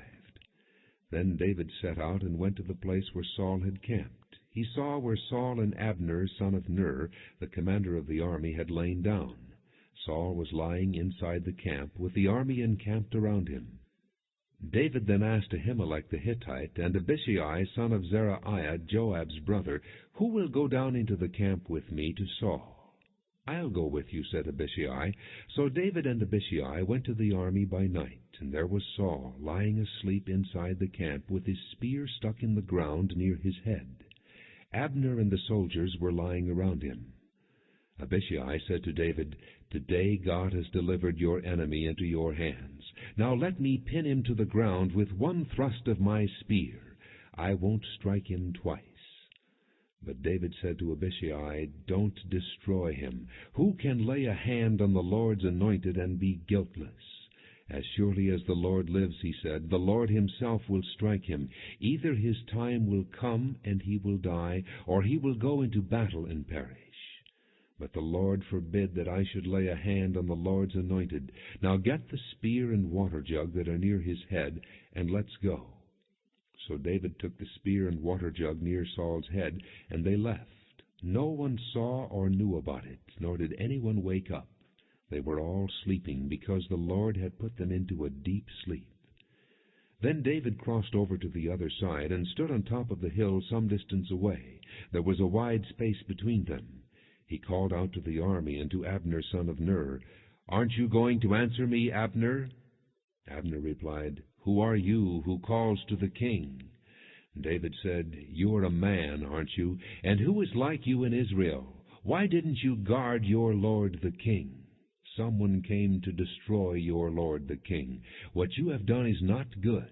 As surely as the Lord lives, you and your men deserve to die, because you did not guard your master, the Lord's anointed. Look around you. Where are the king's spear and water jug that were near his head?" Saul recognized David's voice and said, "Is that your voice, David, my son?" David replied, "Yes, it is, my lord the king." And he added, "Why is my lord pursuing his servant? What have I done, and what wrong am I guilty of? Now let my lord the king listen to his servant's words. If the Lord has incited you against me, then may he accept an offering.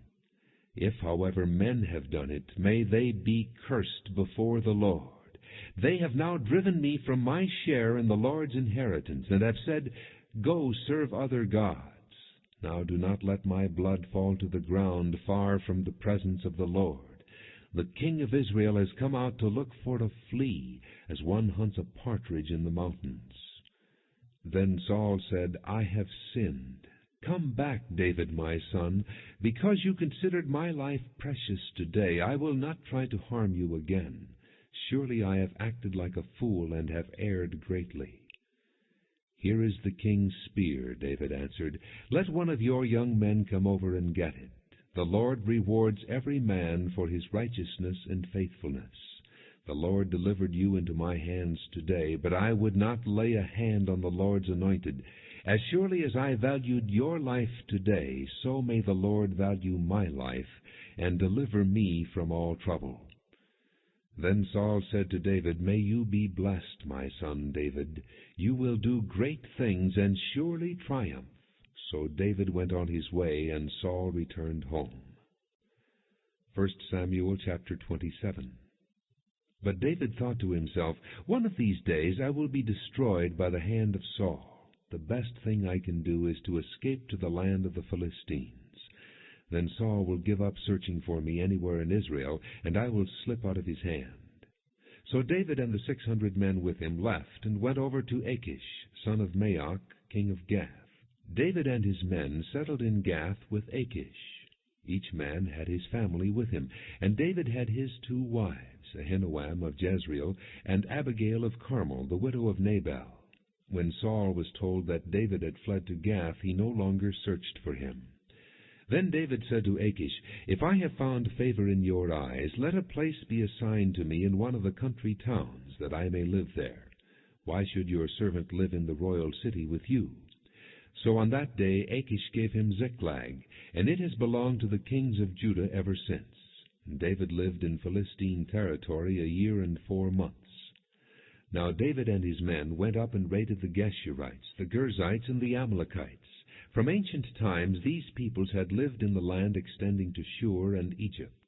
Whenever David attacked an area, he did not leave a man or woman alive, but took sheep and cattle, donkeys and camels, and clothes.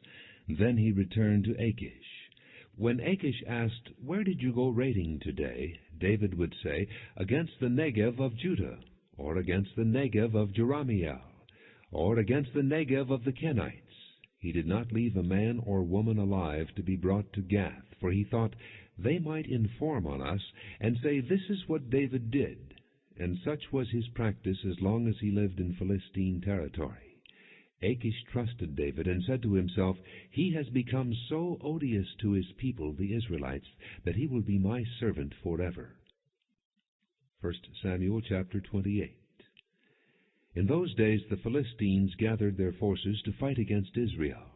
Achish said to David, "You must understand that you and your men will accompany me in the army." David said, "Then you will see for yourself what your servant can do." Achish replied, "Very well, I will make you my bodyguard for life." Now Samuel was dead, and all Israel had mourned for him, and buried him in his own town of Ramah. Saul had expelled the mediums and spiritists from the land. The Philistines assembled and came and set up camp at Shunem, while Saul gathered all the Israelites and set up camp at Gilboa. When Saul saw the Philistine army, he was afraid. Terror filled his heart. He inquired of the Lord, but the Lord did not answer him by dreams or Urim or prophets. Saul then said to his attendants, "Find me a woman who is a medium, so I may go and inquire of her." "There is one in Endor," they said. So Saul disguised himself, putting on other clothes, and at night he and 2 men went to the woman. "Consult a spirit for me," he said, "and bring up for me the one I name." But the woman said to him, "Surely you know what Saul has done. He has cut off the mediums and spiritists from the land. Why have you set a trap for my life to bring about my death?" Saul swore to her by the Lord, "As surely as the Lord lives, you will not be punished for this." Then the woman asked, "Whom shall I bring up for you?" "Bring up Samuel," he said. When the woman saw Samuel, she cried out at the top of her voice and said to Saul, "Why have you deceived me? You are Saul." The king said to her, "Don't be afraid. What do you see?" The woman said, "I see a spirit coming up out of the ground." "What does he look like?" he asked. "An old man wearing a robe is coming up," she said. Then Saul knew it was Samuel, and he bowed down and prostrated himself with his face to the ground. Samuel said to Saul, "Why have you disturbed me by bringing me up?" "I am in great distress," Saul said. "The Philistines are fighting against me, and God has turned away from me. He no longer answers me, either by prophets or by dreams. So I have called on you to tell me what to do." Samuel said, "Why do you consult me, now that the Lord has turned away from you and become your enemy? The Lord has done what he predicted through me. The Lord has torn the kingdom out of your hands and given it to one of your neighbors, to David. Because you did not obey the Lord or carry out his fierce wrath against the Amalekites, the Lord has done this to you today. The Lord will hand over both Israel and you to the Philistines, and tomorrow you and your sons will be with me. The Lord will also hand over the army of Israel to the Philistines." Immediately Saul fell full length on the ground, filled with fear because of Samuel's words. His strength was gone, for he had eaten nothing all that day and night. When the woman came to Saul and saw that he was greatly shaken, she said, "Look, your maidservant has obeyed you." I took my life in my hands and did what you told me to do. Now please listen to your servant, and let me give you some food, so you may eat and have the strength to go on your way." He refused and said, "I will not eat." But his men joined the woman in urging him, and he listened to them. He got up from the ground and sat on the couch. The woman had a fattened calf at the house, which she butchered at once. She took some flour, kneaded it, and baked bread without yeast.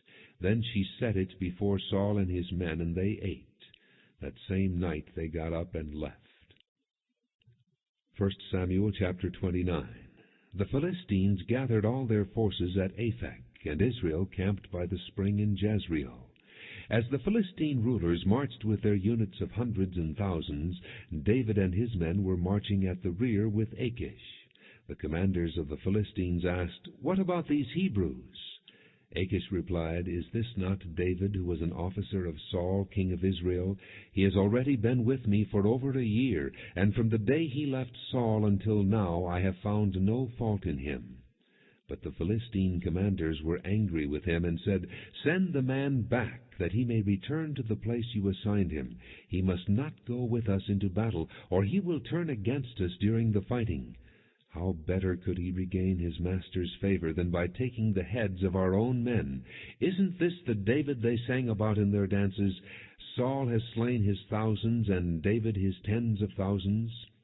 So Achish called David and said to him, "As surely as the Lord lives, you have been reliable, and I would be pleased to have you serve with me in the army. From the day you came to me until now, I have found no fault in you, but the rulers don't approve of you. Turn back and go in peace. Do nothing to displease the Philistine rulers." "But what have I done?" asked David. "What have you found against your servant from the day I came to you until now? Why can't I go and fight against the enemies of my lord the king?" Achish answered, "I know that you have been as pleasing in my eyes as an angel of God. Nevertheless, the Philistine commanders have said, 'He must not go up with us into battle.' Now get up early, along with your master's servants who have come with you, and leave in the morning as soon as it is light." So David and his men got up early in the morning to go back to the land of the Philistines, and the Philistines went up to Jezreel. 1 Samuel chapter 30. David and his men reached Ziklag on the third day.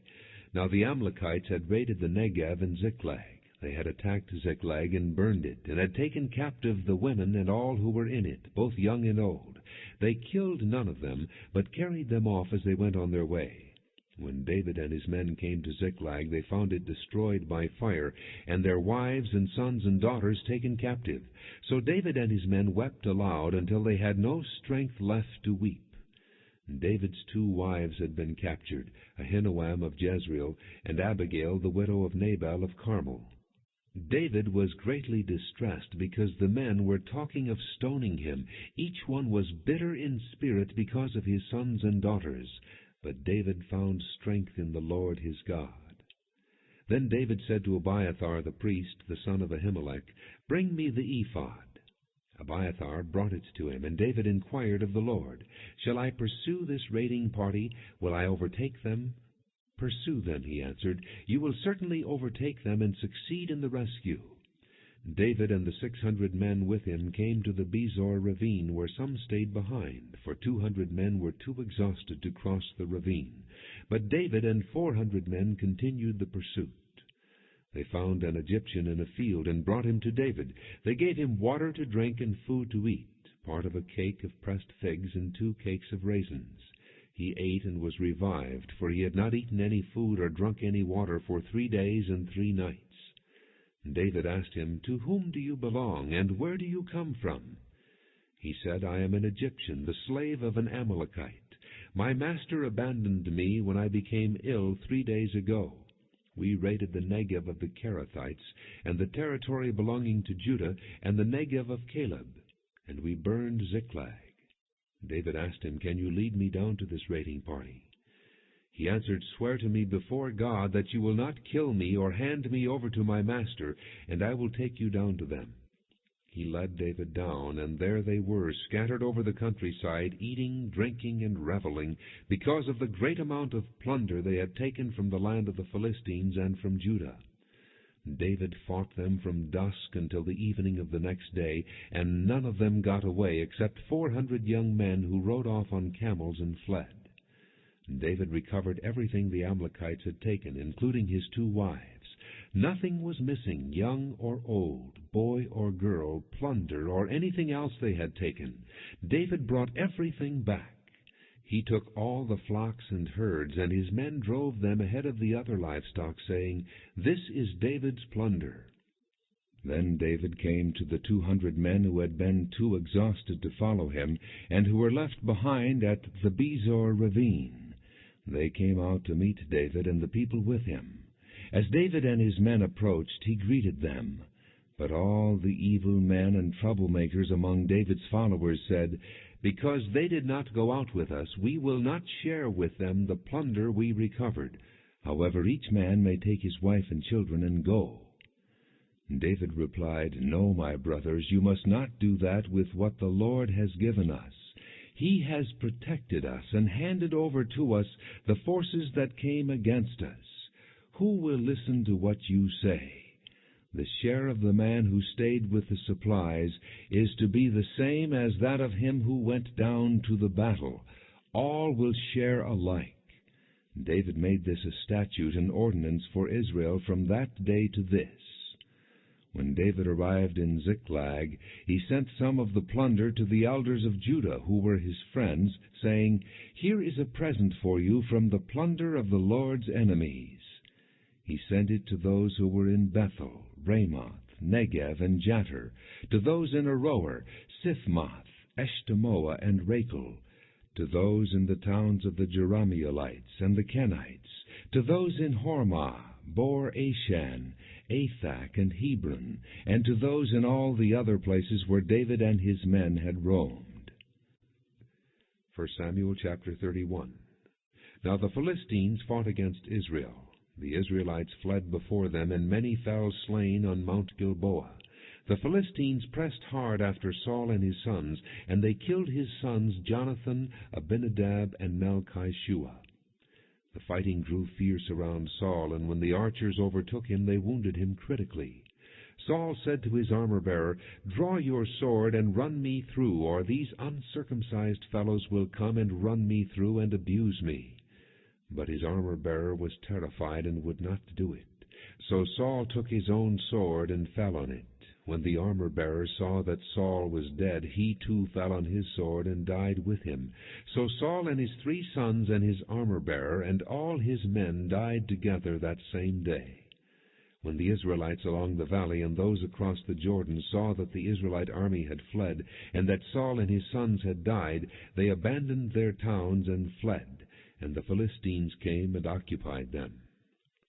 The next day, when the Philistines came to strip the dead, they found Saul and his 3 sons fallen on Mount Gilboa. They cut off his head and stripped off his armor, and they sent messengers throughout the land of the Philistines to proclaim the news in the temple of their idols and among their people. They put his armor in the temple of the Ashtoreths and fastened his body to the wall of Beth-shan. When the people of Jabesh-Gilead heard of what the Philistines had done to Saul, all their valiant men journeyed through the night to Beth-shan. They took down the bodies of Saul and his sons from the wall of Beth-shan and went to Jabesh, where they burned them. Then they took their bones and buried them under a tamarisk tree at Jabesh, and they fasted 7 days.